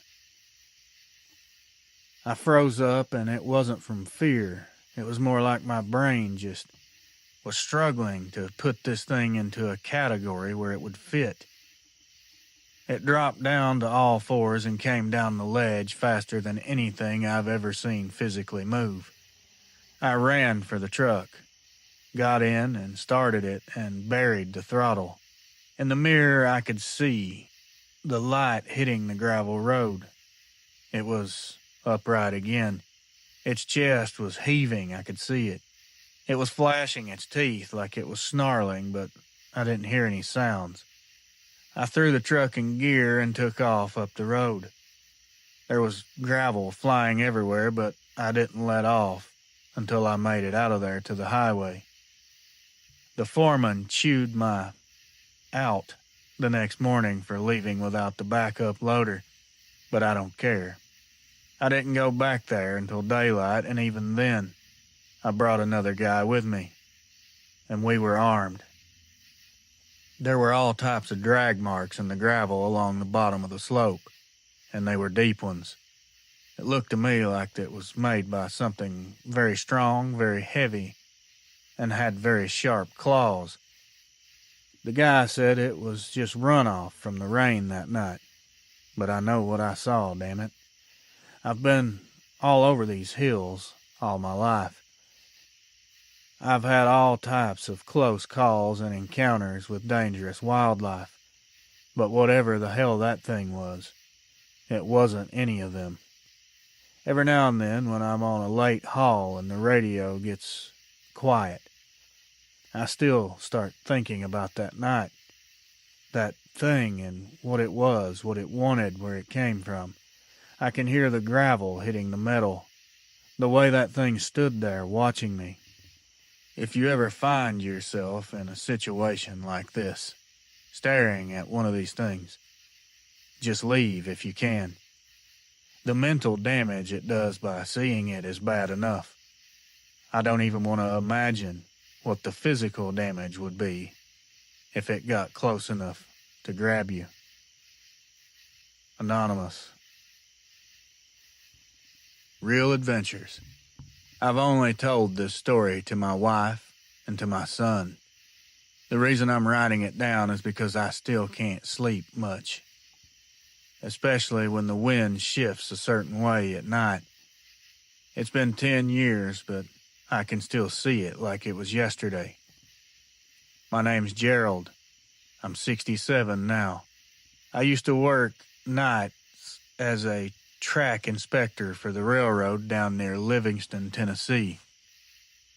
The work involved lots of walking, checking for washouts and loose ties.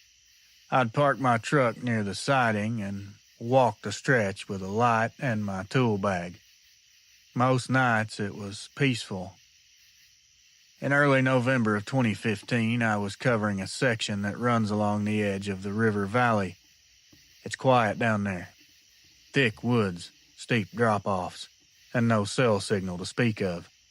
I remember it was cold enough that the gravel crunched under my boot. The air had that sharp, metallic smell it gets before a frost hits. Around 2:30 in the morning, I was about halfway through my section when I heard what I thought was someone walking behind me. I stopped and turned around, and there was no one there. A few minutes later, the same thing. Crunch, crunch. I finally asked if anyone's there. The faint whistle of the wind was the response I got. I told myself it was my boots, an echo off the cut rock, or it maybe could have been an animal up on the bank. I went back to work, trying not to think about it. No big deal. Then I was hit with this smell. It was very strong, wet, and sour. It smelled like dog fur left in the rain mixed with something metallic. It reminded me of blood. It was so thick I could taste it in my mouth. I lifted the light up and started shining it all around. I was beginning to get nervous. I saw something just past the tracks, maybe 20 yards ahead of me. I immediately could tell that I was in a bad spot. It was something tall. It was standing up, but not a man. It was wide across the chest. The legs were bent backwards like a dog's. It had a bushy tail that went straight down and curved up right before it touched the ground. When it turned its head toward the light, the eyes caught it like polished copper. It started moving along the edge of the trees, walking parallel to me. It was stepping over logs like they were not even there. An animal should not be able to walk like a person, especially that gracefully. It didn't make any noise, except for the crunch of leaves. I started making my way away from this thing, but I kept my eyes on it as I was backing away. When it finally stepped onto the tracks, my brain just melted in my skull. I kept trying to label it as anything else. The arms were too long, the head was extremely broad. The way it moved wasn't natural, it wasn't curious or scared, it was watching me the same way a wolf watches something before it decides what to do with it. I started waving my light, shouting, trying to make myself bigger. I didn't know what else to do, and this thing didn't flinch. Instead, it looked amused. It dropped down low, pressing its hands to the rails. It let out a growl that rattled through the steel like a tuning fork. I felt it in my boots. I don't even remember running back to the truck. One minute I was there, facing this down, and the next I was slamming the door and throwing it in reverse. The light rolled across the seat and went out. For a few seconds, the headlights caught it standing in the middle of the tracks. It was just watching me drive away. Then I saw it just step back into the dark. I never mentioned anything to the company. I just said I'd found signs of trespassers and refused to take the section alone again after that. My supervisor didn't try to persuade me otherwise. He said even the locals avoided that stretch after midnight. I found that very curious. I've spent my whole life working outside. I've seen animals, I've dealt with crazy people. I almost got shot one time by someone on drugs, but I never saw anything that could look at a man the way that thing did, like it was deciding whether or not I should end my life there or be allowed to walk away. My life was in the balance, and that thing was the judge, jury, and executioner. If you end up sharing this, and anyone listening now, if you're laughing or doubting, making jokes about what I just typed out, I assure you, I pray that you never experience anything close to what I did. But go ahead. If laughing helps you deal with this and makes it easier for you to sleep at night, then just keep laughing. Gerald R., Livingston, Tennessee.